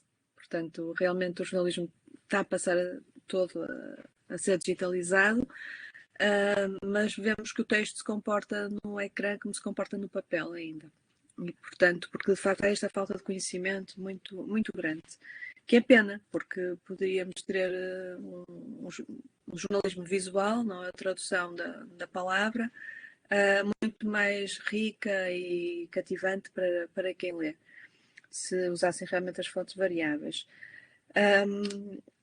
Pronto, tenho aqui outra questão, portanto, na página 15, pronto, isto é um bocadinho, já nesta apresentação, por acaso, achei que referiu mais, em relação à questão da memória, portanto, que fica mais leve, no caso das fontes variáveis, né, porque poupa uma série de ficheiros. Pronto, acho que neste aspecto podia ter havido uma referência maior, portanto, senti mais essa afirmação agora na apresentação, do que no texto da tese. Pronto, e acho que é um aspecto muito importante, não é? Andamos sempre aqui a pensar em coisas cada vez mais leves, não é? Porque está tudo a ocupar muita memória sempre, e portanto elas realmente são muito mais económicas nesse aspecto. Têm um rastro digital muito menor, se pensássemos dessa maneira. Pronto, eu vou percorrendo um bocadinho algumas páginas, enquanto tiver tempo. Na página 19 também refere que é um recurso pouco conhecido pelos usuários de fontes, visto que 36% dos respondentes declarou não saber o que são fontes variáveis. Como é que a Meira acha que se podia divulgar mais a questão das fontes variáveis? A pesquisa que mostra isso, né, ela é de 2018, assim. Na época ainda eram poucos os softwares que tinham suporte para as fontes variáveis. Então, eu acredito que agora, com softwares, principalmente os de desenvolvimento de produtos digitais, como o próprio Figma, que lançou há 1 ou 2 meses atrás o suporte para as fontes variáveis, eu acho que com isso elas vão acabar sendo mais divulgadas. Então, acho que o principal é isso, né? É dar oportunidade para as pessoas utilizarem as fontes variáveis, porque quando, né, elas foram apresentadas em 2016, mas em 2018 ainda eram poucos os softwares e os próprios navegadores web que tinham suporte, né? Então, eu vou querer fazer um projeto com design editorial, mas aí no design eu não consigo utilizar as fontes variáveis, né? Que era o caso na época. Então, eu acho que principalmente dar oportunidade para as pessoas utilizarem vai ser uma boa forma de divulgar esse recurso. Muito bem. Concordo, sim, entrando em plataformas como o Figma, não é? Que são amplamente, são populares, não é? Acabam por trazer mais conforto para o utilizador e são usadas até por camadas bastante jovens hoje em dia. Portanto, e esse contacto mais precoce, haver já esse conhecimento, não sei a partir de que nível que se poderia fazer isso, estou a falar mesmo a nível escolar, não é? Mas começar a haver alguma divulgação, isso seria interessante, não é? Porque pronto, os miúdos, não é, cada vez mais interagem com o mundo digital e com essas ferramentas e para eles é tudo muito natural. Portanto, enquanto para nós, se calhar, no início parecia um bocadinho estranho a fonte ser variável, para outras camadas já será um dado adquirido, pronto, perfeitamente normal, num mundo em que tudo se transforma, não é? E a partir do qual tudo que passa para a realidade dos números, numérica, não é, digital, ganha uma plasticidade impressionante, não é? Quer seja texto, quer seja imagem. Portanto, e acaba por ficar, até certa forma, incontrolável, não é? Porque o universo permite todas as operações matemáticas, mas quando o mundo se torna matemático, não é? E entra numa nova dimensão. Agora aqui, uma observação, não é uma questão, pronto. Começa a falar de framework no capítulo 2, isto gera muita curiosidade. E depois, só lá para o 6 e 7 é que vemos o framework. Pronto, mas é curioso. Claro que para a Meira, conhece o trabalho todo, não mete assim tanta confusão. Quem está a ver pela primeira vez, assim, framework, e sobre framework, só no 6 é que vemos o framework. Pronto, mas também cria uma expectativa. Mas de facto há aqui quase o desfazer de um mistério quando chegamos ao capítulo 6, que vai havendo aqui um crescendo na trama. Pronto, mas isso até acho que é giro, pronto, a nível da tal vivacidade do documento. Achei muito interessante a questão da teoria do meio, não? E fazendo aqui, pegando na matemática, não? E fazendo aqui uma equação entre a teoria do meio e o meio digital, através do qual recebemos maioritariamente informação, sem esquecer o McLuhan, pronto, que também fala que é muito importante. Podemos, de certa forma, dizer que as fontes variáveis já são um resultado dessa interferência do meio do ecrã na letra. E do relacionamento massivo, não é, que o leitor tem com o ecrã hoje em dia. Fazendo agora um bocadinho de futurismo, a Meira vê mais algum tipo de interferência que possa acontecer sobre a letra? Além disto? Eu sei que é uma pergunta assim um bocadinho aborrecida.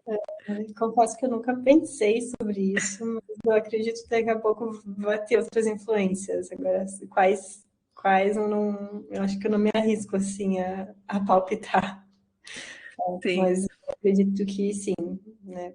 Porque as coisas Eu, elas vão evoluindo, e aí sim. eu acho que vai evoluir conforme também os meios digitais eles forem avançando, né? Ainda tem aí.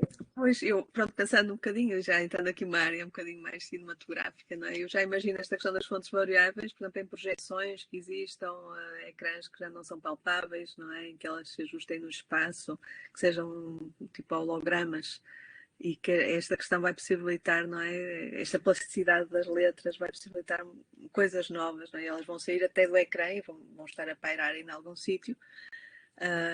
Pronto, claro que isto é um bocadinho estar a imaginar coisas, não é? Mas é a imaginação que depois cria.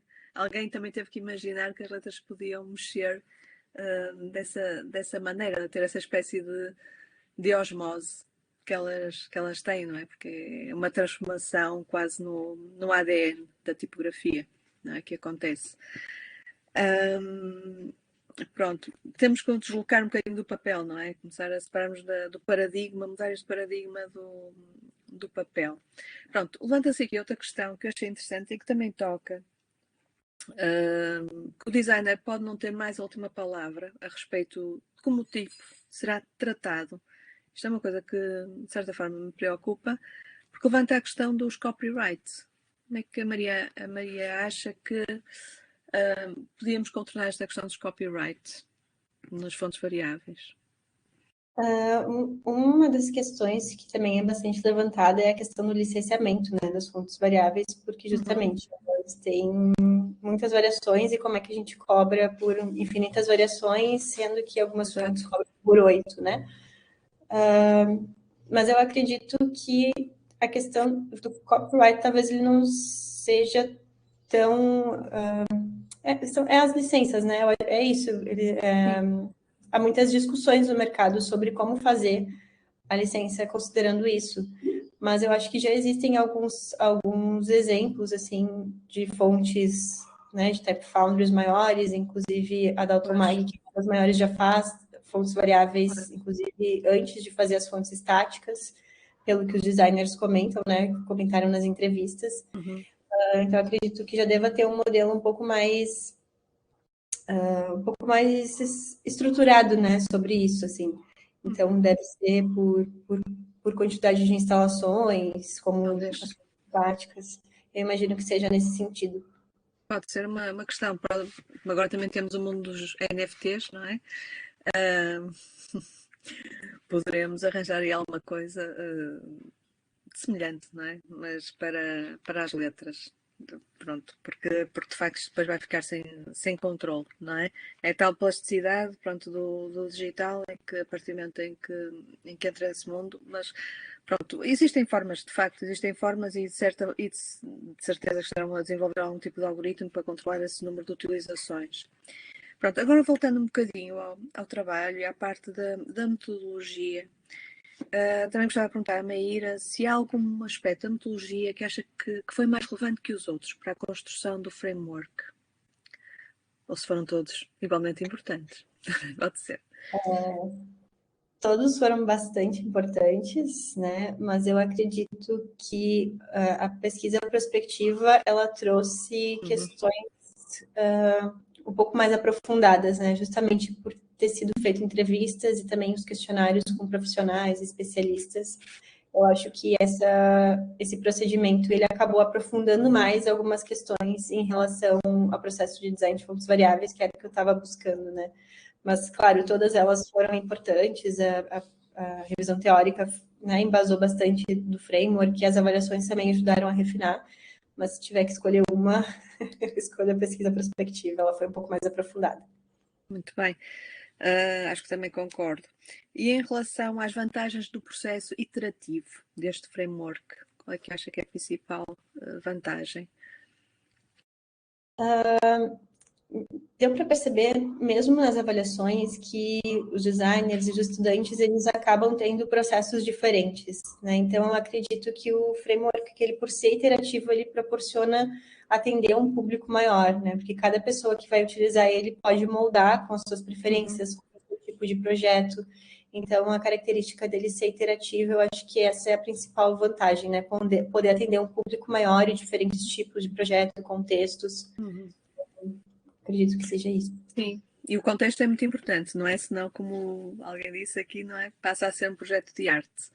Pronto, eu acho realmente que esta questão do contexto, do embasamento, daquilo que se pretende exatamente para a criação da fonte variável, é um aspecto realmente importante e interessante, não é? Pensar no que é que se está a pretender e depois como é que se vai criar e usando aquelas etapas do Parallel Font Framework, que é realmente parece-me a mim um método que ainda tem, se calhar ainda vai evoluir mais, mas que terá um grande contributo para o universo de design.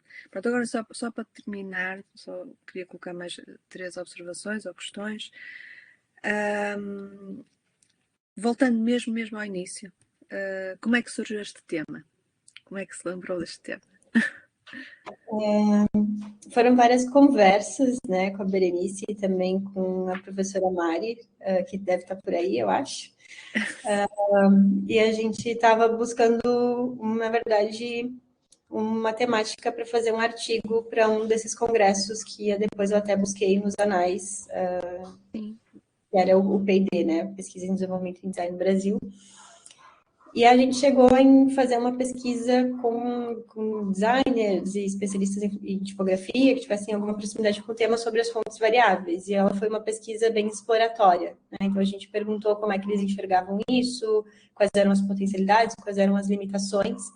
E nisso foi surgindo o tema, né? Aí a gente viu que a gente poderia explorar um pouco mais aí. E aí fomos pensando em outros, inclusive em outros procedimentos de pesquisa, mas que aí também não funcionaram muito, acho que até devido por conta da pandemia, e a gente foi adaptando e chegamos a esse resultado. Mas o tema surgiu assim, em conversas, em saber que era um novo recurso, fazendo umas pesquisas mais exploratórias, e aí até a definição do tema. Muito bem. Pronto, eu sei que isto não vai ficar por aqui, que vai possivelmente para um lado mais interativo, não é? Poderá, se bem que acho também que é bom haver alguma coisa, que este framework, este esquema ser estático, para olhar para o mundo que é digital e que tem movimento, pronto, porque real, e que é muito efêmero, não é? Acho que talvez olhar um bocadinho, partindo de uma base que é mais sólida, mais concreta, que não é mutável, também pode ser algo interessante. Pronto, mas a adaptação para uma parte mais, uma linguagem mais interativa também pode ser vantajosa, não é? Porque não usar as duas até.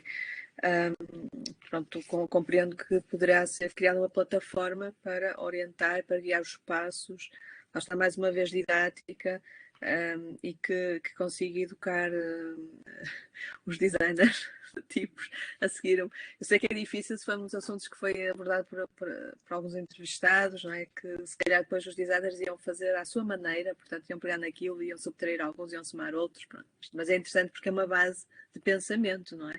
Já estão a partir de alguma coisa, não estão a partir de zero, já estão a usar também o seu sentido crítico. Isso também pode ser interessante e até trazer inputs, e cada um pode adaptar um bocadinho, é um bocadinho como um algoritmo, não é? Às vezes é possível saltar alguns passos e chegar a um resultado semelhante, não é? Desde que se cumpram algumas regras. Pronto, e agora, mesmo só para terminar, acha que respondeu à pergunta inicial da investigação? Acho que sim, acho que o framework ele acaba orientando, né, o design de fontes variáveis, considerando também a perspectiva das mídias digitais, principalmente em relação ali às orientações, que muitas delas tentam de fato reforçar, né, essa potencialidade para as mídias digitais. Então, acreditamos que sim, conseguimos responder a resposta da pergunta de pesquisa. Ótimo, pronto, eu também acho que sim. Pronto, resta-me dar-lhe os parabéns novamente, Maíra, por este trabalho que considero de elevada qualidade e mérito científico. Espero poder vir a usar alguns destes conteúdos enquanto professora também, por isso agradeço, vai ser um ótimo contributo para o conhecimento. Pronto, e desejo as maiores felicidades para o resto da prova. Muito bem, obrigada. Obrigada. Então, professora Cristina, muito obrigada. Muito obrigada eu. Né, pelas suas colocações e a sua visão, né, justamente essa conexão com o universo das mídias digitais, né, isso vem a contribuir muito para o trabalho, porque era um dos pontos que ali no início da modelagem do trabalho da Maíra surgia, né, eu lembro até que os meus alunos vieram, a Maíra esteve num evento, acho que foi no CID, né, a Maíra lá em Natal, e trouxe esse retorno, assim, tem muito estudo sobre a história da tipografia, sobre a tipografia vernacular, que é uma característica, inclusive a Maíra pesquisou também essas características aqui de alguns estudos no Brasil, e aí eu insistia com elas, não, mas vamos olhar para as mídias, a gente tem que olhar para o hoje, esse crescimento, né? Então, quando a professora faz essa conexão e fala muito bem dessa plasticidade da mídia, né? Da falta de controle, de alguma maneira a Maíra quis trazer isso no framework a partir dessa ideia do iterativo, né? Você tem que estar sempre revisando e avaliando para poder ajustar e, enfim, adequar esses novos contextos, né?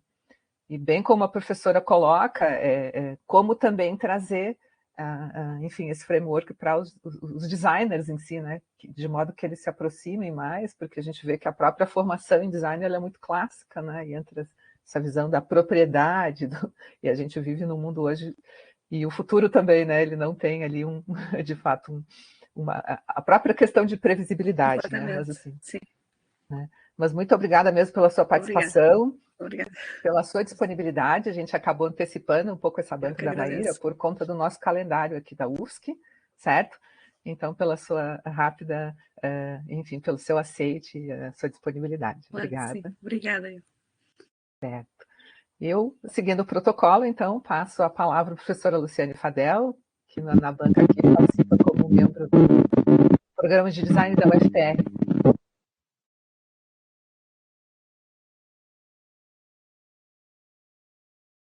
A professora está mutada? O fone não funciona, agora foi, né? Foi. Tecnologias. Então, vamos assim. Então, eu estava agradecendo bastante o convite por participar da banca de defesa de doutorado da Maíra. Então, agradeço muito a professora Berenice e a Maíra por ter me convidado para esse retorno, né? Eu já participei em 2020, acredito, da qualificação. E é com muito prazer ver esse fechamento do trabalho científico, né? Saúdo também os membros da banca, é um prazer estar novamente contigo, Cristina, com o professor Paulo e com a professora Gisela. E também saúdo todos que estão aqui nos acompanhando nesse momento. Muito bem, eu vou tentar não repetir o que a professora Cristina já comentou, eu acho que ela já fez colocações bastante pontuais e também abrangentes e também focando principalmente nos pontos que eu gostaria de algum esclarecimento. Então, eu vou tentar, nas minhas anotações aqui, dar uma puladinha e não repetir nenhuma dessas colocações. Então, novamente, eu gostaria de salientar que o tema é bastante atual, né, e merece ser tratado pela academia, e isso também fica óbvio, né, nessas últimas colocações da Maíra, que é um tema que foi levantado a partir de problemas identificados, né, a partir de quer dizer, as fontes variáveis iniciaram em 2016, né, ou foram declaradas em 2016, só por isso já é bastante atual. E depois o problema levantado, isso daí em 2019. Ou seja, é um tema atual. E é sobre o domínio do design, né? A delimitação se enquadra perfeitamente numa área típica do design. Muito bem. Sobre a forma, o trabalho está muito bem escrito, como a professora Cristina já salientou. Né, o texto tem bastante fluidez, com pequenos errinhos, muito poucos errinhos, acho que também a Cristina já salientou alguns deles, de digitação. A única coisa que eu peço para a Maíra, e depois eu te passo o trabalho, tá, Maíra? Mas numa das referências, o nome do Christopher Hammerschmidt, ele está com também o tipo errado. Então, eu não cheguei a ver as outras referências para ver se estão corretas ou não. Né? Mas isso provavelmente salienta que você não usou nenhum tipo de automação, né, dessas referências. Então, vale a pena depois dar uma conferida em todas as referências para ver se estão ok. Tá? Muito bem. Sobre a abordagem metodológica, acho que ela responde perfeitamente, né, os desafios impostos por esse tema. Também essa construção que você foi conduzindo o leitor, ela fica bastante clara como que você vai resolver o problema. Uma questão que eu gostaria de te perguntar é que o framework ele foi avaliado com uma turma de design num período longo, né, pelo que eu entendi, uma turma de design de tipos, que isso já deixa bastante claro o cuidado metodológico que você assumiu, né, porque poderia ter pego qualquer outra turma, mas ter, né, ido atrás de uma turma específica do design de tipos expõe o cuidado metodológico que você teve. Né, então, isso está de parabéns. E aí me surgiu uma dúvida se, como você fez isso em Portugal, se você teve que refazer o comitê de ética dentro da UP, ou se o comitê de ética da UFSC já valeu para você poder fazer essa investigação. Não, eu não refiz o Comitê de Ética da Universidade do Porto. Eu já tinha o Comitê de Ética da UFSC, que já previa a participação de pessoas não brasileiras. Então, eu acabei utilizando o mesmo para fazer a pesquisa com o pessoal de lá. Perfeito. E, além disso, quando você avaliou o framework durante a disciplina, né, você teve muito mais tempo que durante o workshop. Né? Uma foi praticamente um semestre e outra foi, acho que uma tarde, né, um dia. Quais foram as principais diferenças que você pôde perceber, né, principalmente nessa questão do tempo, né, que você ficou avaliando, entre esses dois grupos? Ou se não teve nenhuma? Não, teve diferença sim, né? Das 18 semanas, eu acho que, se não me engano, eram 2/3 da disciplina que os alunos trabalharam na fonte variável. Então, toda semana a gente tinha acompanhamento com eles, eu conversava com os grupos, que a atividade era em grupos, o Pedro também, que era o professor regente da disciplina, e acabava que muitos mais insights surgiram, né, durante esse período, justamente por ser longo, e também especificamente alguns processos que estavam acontecendo. Então, inicialmente, como era com base no resgate tipográfico, os alunos inicialmente fizeram pesquisas, levantaram alguns tipos, justamente para fazer essa reinterpretação, né?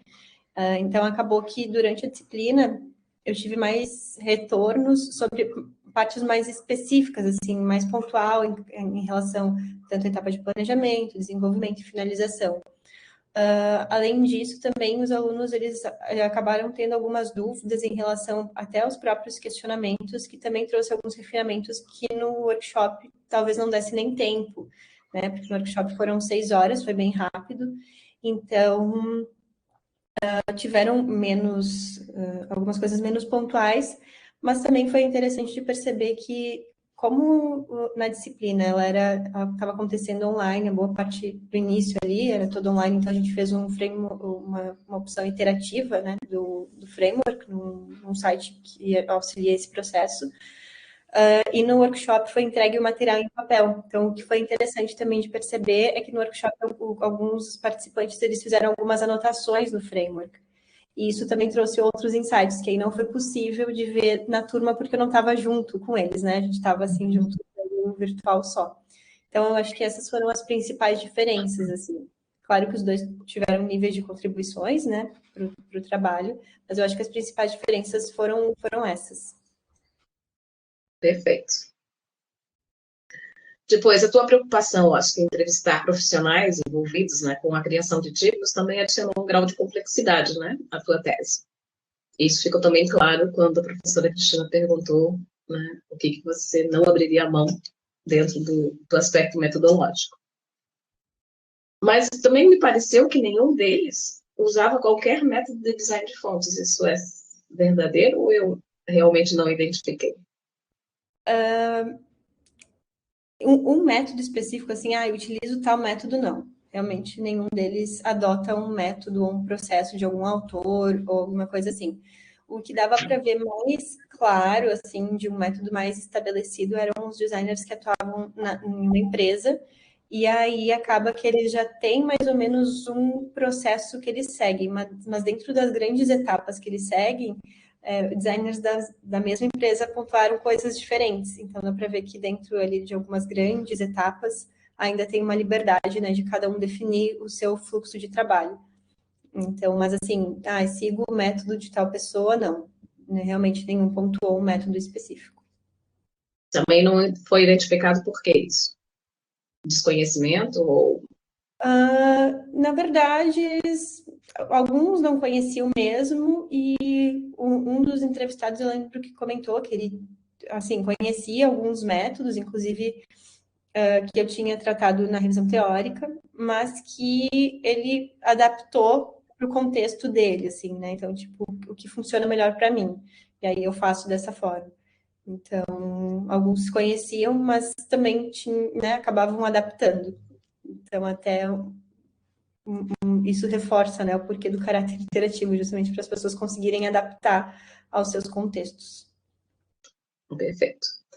Bom, eu acredito que o teu trabalho, ele mostra muito a evolução, né, do framework a partir dos teus achados e teus resultados. Então, essa preocupação é bastante válida e fica muito evidente, né, o cuidado que você teve em ficar, a partir dos resultados, voltar no framework para fazer críticas sobre ele, né? Então, tá de parabéns. Eu acredito que os pontos que eu tinha marcado aqui, sem repetir a Cristina, eram esses. E eu devolvo a palavra para a Berenice. Então, parabéns. Muito obrigada. Obrigada. Não sei se a Maíra quer fazer mais algum comentário, alguma colocação? Não, tá certo. Então, eu te agradeço, Luciane. É muito interessante também essa tua visão global, né, da área e pela teu viés, né, do design da informação. E, ao mesmo tempo, esse trânsito pela especificidade da tipografia é muito interessante as colocações, assim. E dando continuidade, então, né, ao processo da arguição, eu passo a palavra à minha colega, né, do programa de pós-graduação em design, a nossa avaliadora interna, né, parceira em várias bancas também, a professora Gisele Dias Merino, para trazer as suas colocações. Obrigada, Berenice. Então, muito obrigada, Maíra, pelo convite também, a oportunidade de ver esse teu fechamento de ciclo.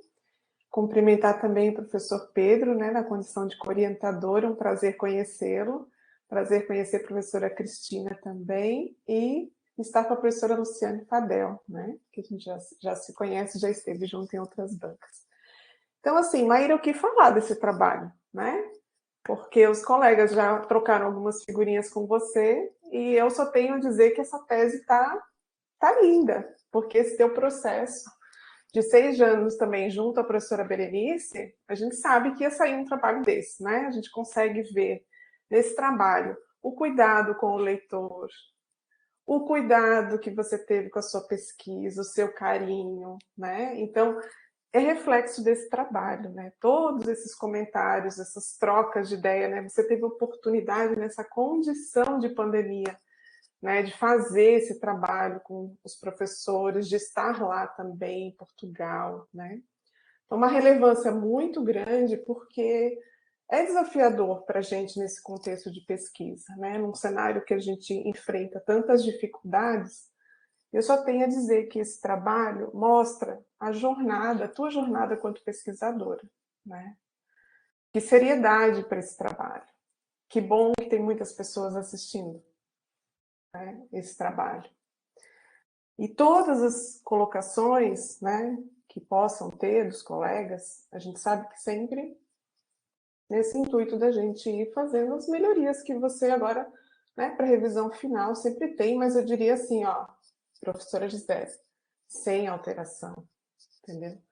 Porque está muito bom, né? Então agora você tem que, claro, rever essas questões que ficaram, né, para a entrega aí do seu documento, mas assim, relevância do tema, sem sombra de dúvida, não foi à toa, né? Aí no grupo de pesquisa de vocês, junto com a professora, também trocando sobre essa importância da temática, estando em eventos, vendo essas dificuldades, encontrando colegas, trocando figurinhas sobre temáticas, né, pertinentes, de serem estudadas realmente, porque a gente enfrenta desafio, ainda mais falando do universo também das mídias, né, da questão digital, onde a gente perde controle, né? Está sendo desafiador para todos nós, e ainda mais nessa área, né, que você, professora Berenice, e os outros colegas também atuam, né?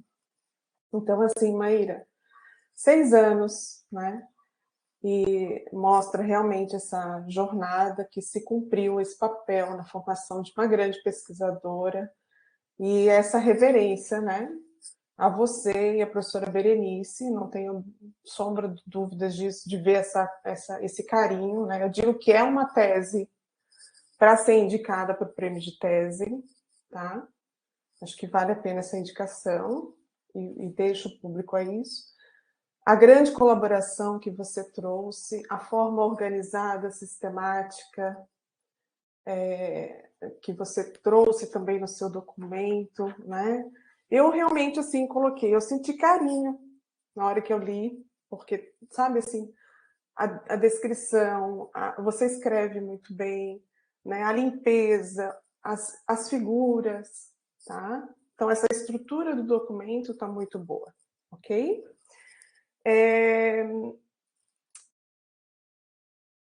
O resultado, né, esse framework que você gerou, certamente vai trazer muitas contribuições. Eu sei que você vai seguir trabalhando com isso. Acho que e acredito, né, porque é uma característica também dos trabalhos que têm saído das minhas orientações, ou às vezes no formato de uma ferramenta, né, de um guia, de uma metodologia. Se a gente desenvolve isso, é porque a gente sente necessidade, né, de não ter uma sistematização, e uma sistematização não no intuito de deixar dentro de uma caixinha, mas de nos orientar nesse processo. É tão desafiador, né, para a nossa profissão, a gente precisa ter um processo flexível, né, de acordo com o contexto que eu estou trabalhando. Então, esse teu trabalho, ele foi construído pensando nessa flexibilidade, no contexto de cada um, né? Então, também tem a sua relevância aí, tá? Eu vou enviar o documento para você, né? E como eu fiquei por último para falar, eu acho que só seria realmente um alinhamento da tua figura 3 dos procedimentos metodológicos, que você traz muito bem 5 fases naquela figura, muito limpa, e você padroniza esses termos que você usou nessa figura para tudo que está dentro do teu documento, tá? Então, você fala ali em fase 1, referencial teórico, ótimo. Fase 2, pesquisa prospectiva. Fase 3, você traz como primeira versão. Em alguns momentos, você traz a elaboração. Né? Então, assim, padroniza, porque eu achei, ao meu ver, aquela figura 3, ela ficou clara, tranquila. Então, você pode trazer os mesmos termos. Na verdade, veja, não é nada de errado. É só uma padronização de termos. Uma limpeza nesse final, de você seguir lá no teu sumário as mesmas nomenclaturas, você usar aquela figura 3 para alinhar isso. E aí fica tudo perfeito, tá? Eu sei que para a versão final deve vir o resumo na terceira língua, eu acho que aqui você acabou esquecendo de colocar, né? Lembrando que para a versão final da tese, o resumo deve estar nas 3 línguas. Eu não sei qual foi a tua outra proficiência, se foi espanhol. Foi? Né? Aí deve estar português, inglês e espanhol, tá? E, de igual forma, eu pontuei ali no documento onde esses alinhamentos poderiam estar, né? A minha sugestão seria também que talvez o item 3, como você fala das fases da pesquisa, e você traz um capítulo para cada tema do referencial teórico, talvez você pudesse realmente dar a nomenclatura do capítulo 3 de referencial teórico, para ficar claro para o leitor, né? E aí 3.1 você traz o primeiro tema e 3.2 você traz, sabe, junta os temas dentro de um capítulo que é referencial teórico. E aí o leitor pode navegar tranquilo. Sugestão, porque já está muito bom, tá? Mas é só assim realmente com relação a esse alinhamento dos nomes das fases, tá? Com relação à estrutura mesmo do documento, tá excelente, né? Eu não me prendi a conferir as referências, mas aí, como a gente sempre fala nas bancas, é só pegar alguém que ame muito você para fazer isso, né? Então, pede ajudinha para alguém só para conferir, porque a gente acaba estando tão cansada também, né, nesse processo, que acaba passando, tá? E com relação também aos teus apêndices, parabenizo por estar tudo aí, né? Está o framework na íntegra também, com todos os termos de consentimento, com tudo que precisa, tá? Gostei bastante do uso do QR Code para a gente fazer esses acessos durante aí a leitura do documento, né? Então foi muito, muito bacana também. Tá? E com isso eu encerro a minha fala, parabenizando, né, esse trio, né, que é a professora Berenice, Maíra, professor Pedro, pela condução desse trabalho, e já deixo, viu, prof. Berenice, aí a minha sugestão de indicação para o Prêmio CAPES de Tese. Parabéns. Obrigada, Gi. Me emocionei horrores aqui com a tua fala. Então, eu só tenho a agradecer os seus comentários. A gente vai fazer as revisões, sim, que tu pontuou. Obrigada. Sim, muito obrigada, Gisele, pelas colocações, né? Muito interessante assim a tua percepção, porque de fato, né, é um trabalho, né, muito cuidadoso e a Maíra, enfim, sempre muito rigorosa e buscando exaustivamente, né, enfim, avançar ali nos seus resultados.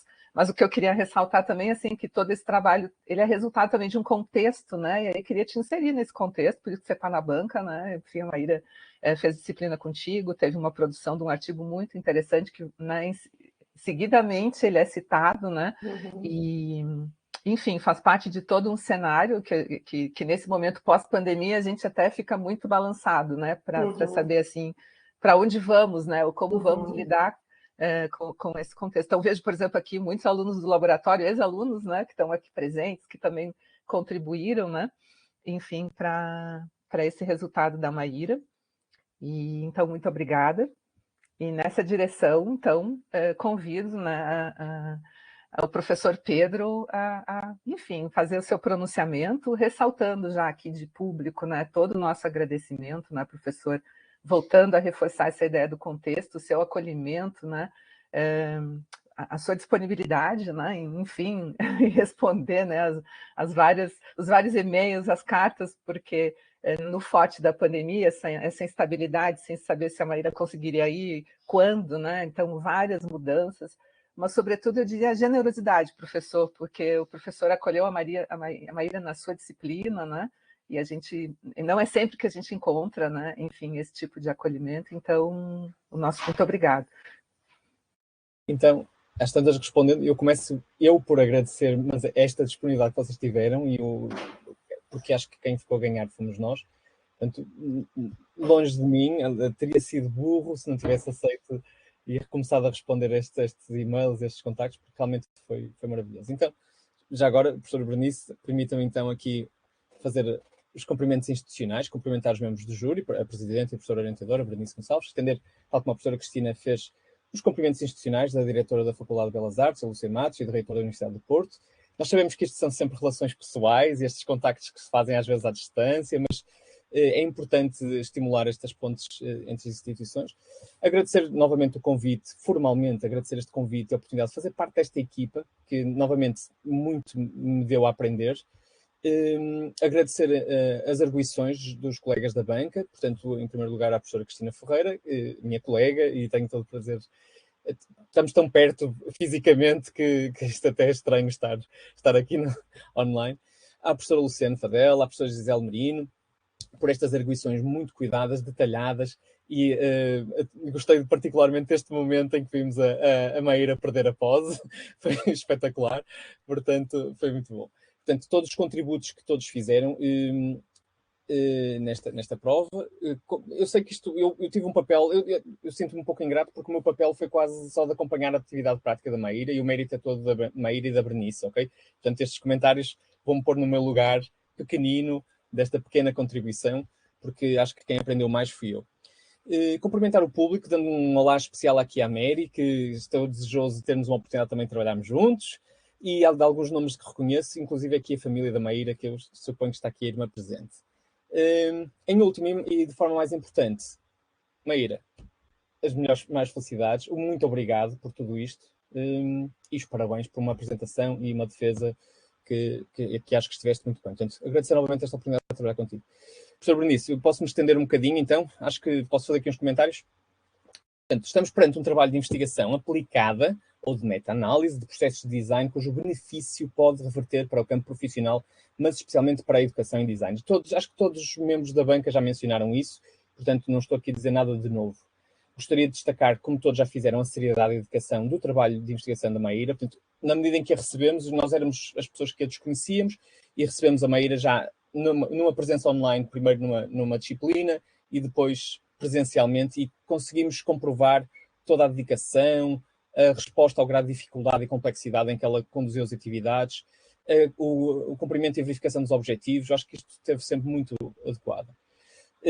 Desde cedo, e como vimos nesta apresentação, como a professora Gisele também já fez questão de destacar, aliás, todos fizeram questão de destacar, a qualidade da investigação desenvolvida e dos métodos implicados. Eu começo a desconfiar que isto não é só mérito da candidata, que também é mérito também da instituição, mas pronto, isso já é uma desconfiança minha.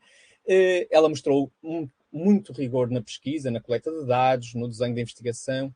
Portanto, acho que tudo isso. Ainda a ressaltar, como ela fez no documento, do lado de Portugal, toda a participação e publicação em conferências, com Berenice e às vezes comigo. Estamos a falar do 11ET, da CNAPS, outras iniciativas que ela fez cá, e vou destacar o caráter autónomo e em que liderou muitas vezes, ou sempre, o processo. Portanto, de destacar este caráter, eu diria que a Maíra está totalmente preparada para a nova etapa da vida dela, na medida em que assume estas atividades já no cerne da sua vez. De resto, também destacar a participação nas atividades paralelas. Portanto, o mérito da candidata está aqui a defender um projeto de doutoramento, mas cá em Portugal, pelo menos, fez uma série de outras coisas que é de destacar. De investigação na nossa unidade de investigação, nas disciplinas de mestrado e licenciatura em que participou, nós experimentamos a Maíra a fazer workshops e a participar em aula. Foi muito bom, portanto, com um ritmo de dedicação constante. E também iniciou a orientação num par de estudantes, embora a nossa estudante ainda não tenha concluído, mas vamos lá ver.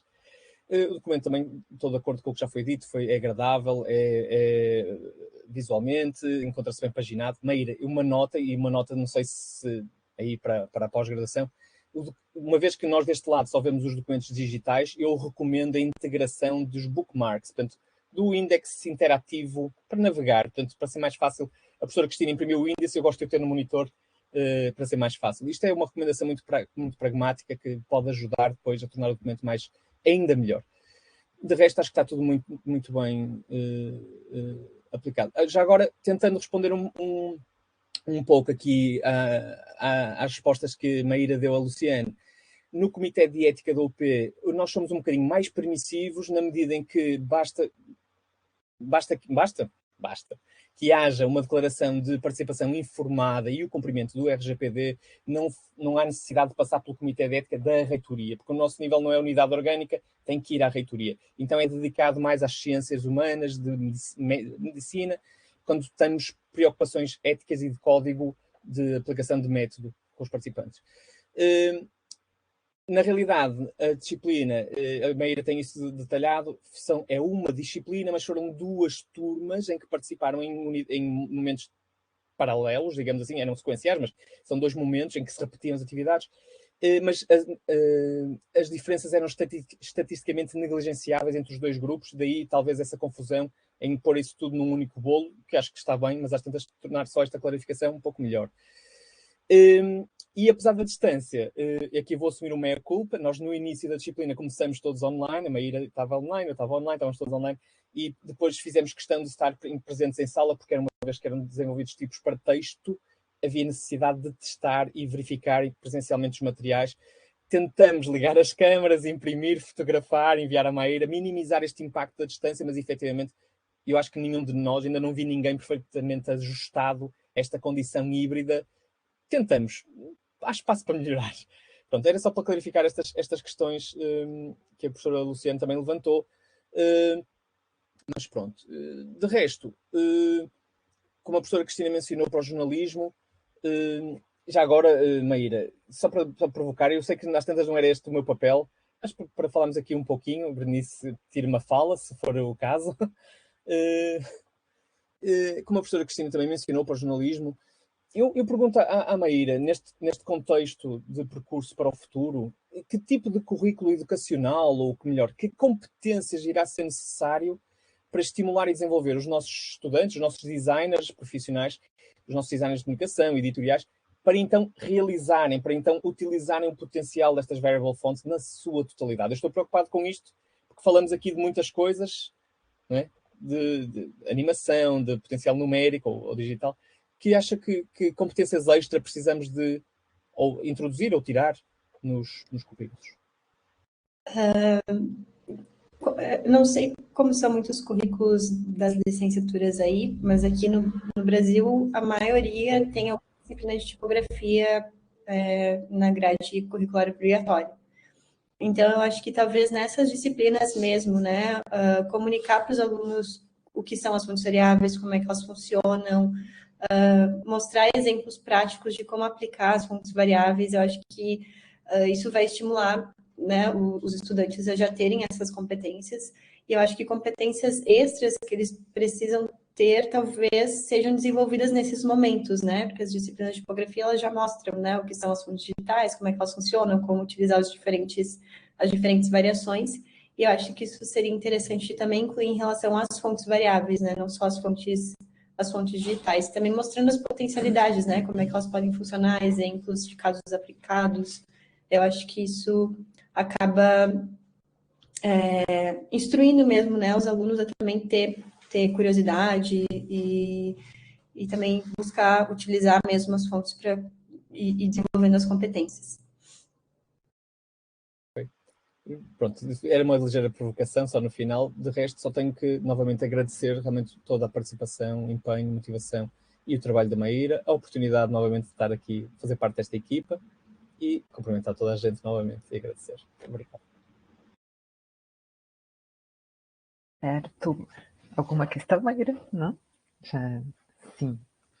Então, professor Pedro, muito obrigada pelas suas colocações e, de fato, há toda uma contribuição, embora em algum momento possa parecer mais sutil da sua parte, mas, na verdade, assim, a vivência, a própria postura, a experiência, enfim, e essa troca que aconteceu em Portugal foi muito significativa, né? Não só em Portugal, mas, né, no período anterior ali também, e feitas as contas, foi um longo tempo, né? A Maíra acabou não fazendo por um ano o print, mas, na verdade, teve um período longo, sim, que acabou, né, se configurando mesmo como print, e é uma experiência que vem a engrandecer, enfim, o trabalho e essa percepção toda, né, do processo de doutoramento, traz uma seriedade, uma amplitude, né, e uma profundidade muito grande. E nesse sentido, eu queria reforçar, né, enfim, a qualidade, né, desse trabalho da Maíra ao longo de todo esse período, né, ela conta 6 anos, mas foram 2 anos de mestrado, né, acaba que é o fechamento de um ciclo,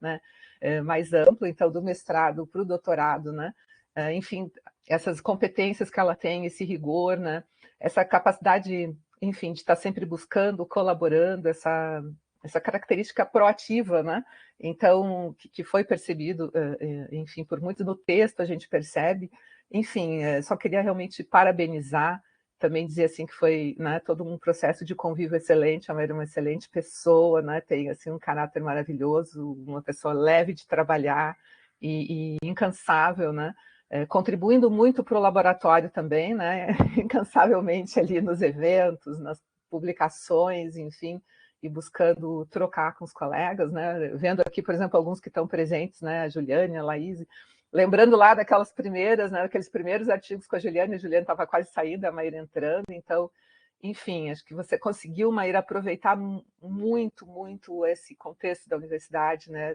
Do próprio laboratório, conseguiu avançar em função do doutorado sanduíche, a partir do print, também uma oportunidade que surgiu dentro da UFSC, foi professora substituta, né? Então, eu acredito assim que uma experiência riquíssima, né? E que eu espero em seguida que você consiga, enfim, fazer um concurso e estar disponível para atividade docente, para atividade de pesquisa, que eu vejo que você tem todo o potencial, né? Sai realmente formada para tanto. E agradecer novamente, né, o convívio, as trocas, as discussões, né? Foi, assim, um processo excelente, né? Eu vou fazer o seguinte, eu vou te deixar a palavra após a nossa sessão de avaliação, pode ser? Aí eu te dou a palavra e você vai ficar mais à vontade também para poder conversar. Então, nesse momento, eu convido os professores, né, a participarem da nossa sala de avaliação, né, naquele link que eu havia mandado, não sei se todos têm acesso, senão eu posso encaminhar novamente. Coloca aqui no bate-papo, por favor. Tá, coloco então.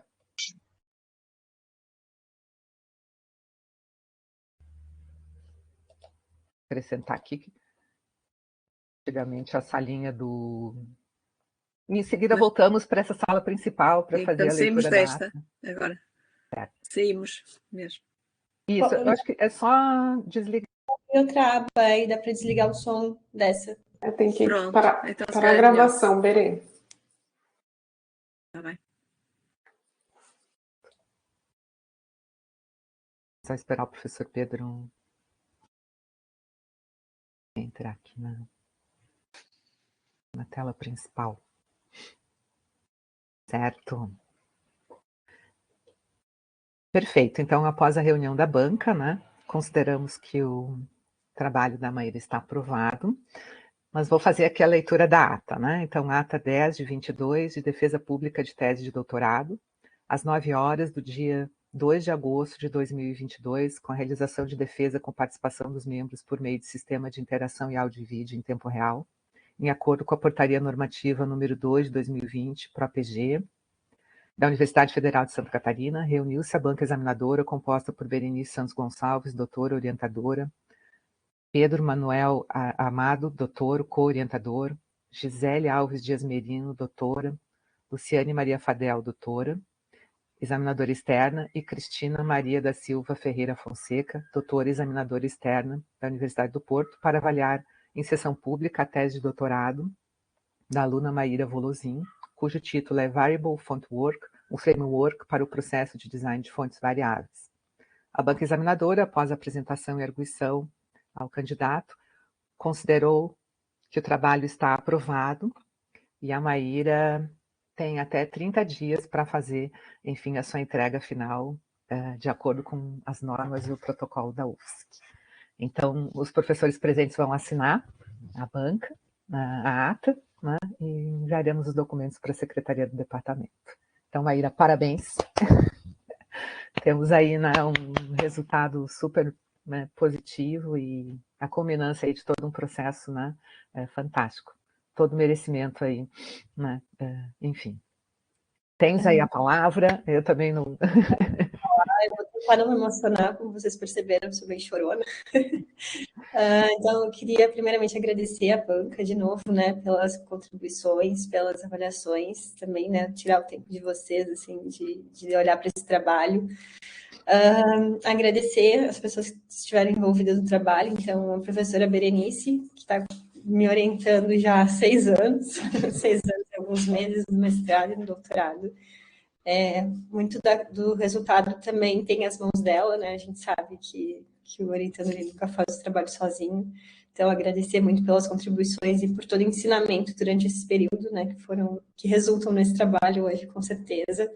Agradecer ao professor Pedro também, que me recebeu muito bem em Portugal, tanto naquele período caótico online, assim, que estava tudo fechado, quanto quando eu estive por lá. Como a Berenice falou, né, todo o cuidado que tu teve e também abrir as portas para mim, me receber aí, foram essenciais para a conclusão do trabalho. Então, só gostaria de agradecer mesmo, né, e também agradecer meus pais que estão aqui na minha frente, minha irmã que está por aí. Os meus amigos eu não vou citar, porque senão eu posso esquecer alguém, então, obrigada a todo mundo. Vocês sabem que as nossas conversas no laboratório também foram muito importantes, né, para a gente conseguir chegar agora e ter o trabalho pronto, assim, concluído. E com alguns dias aí para finalizar e entregar para a biblioteca. Então, tá, muito obrigada a todo mundo. Parabéns, Maíra, merece aí, tem que comemorar muito. Eu vou encerrar a gravação aqui.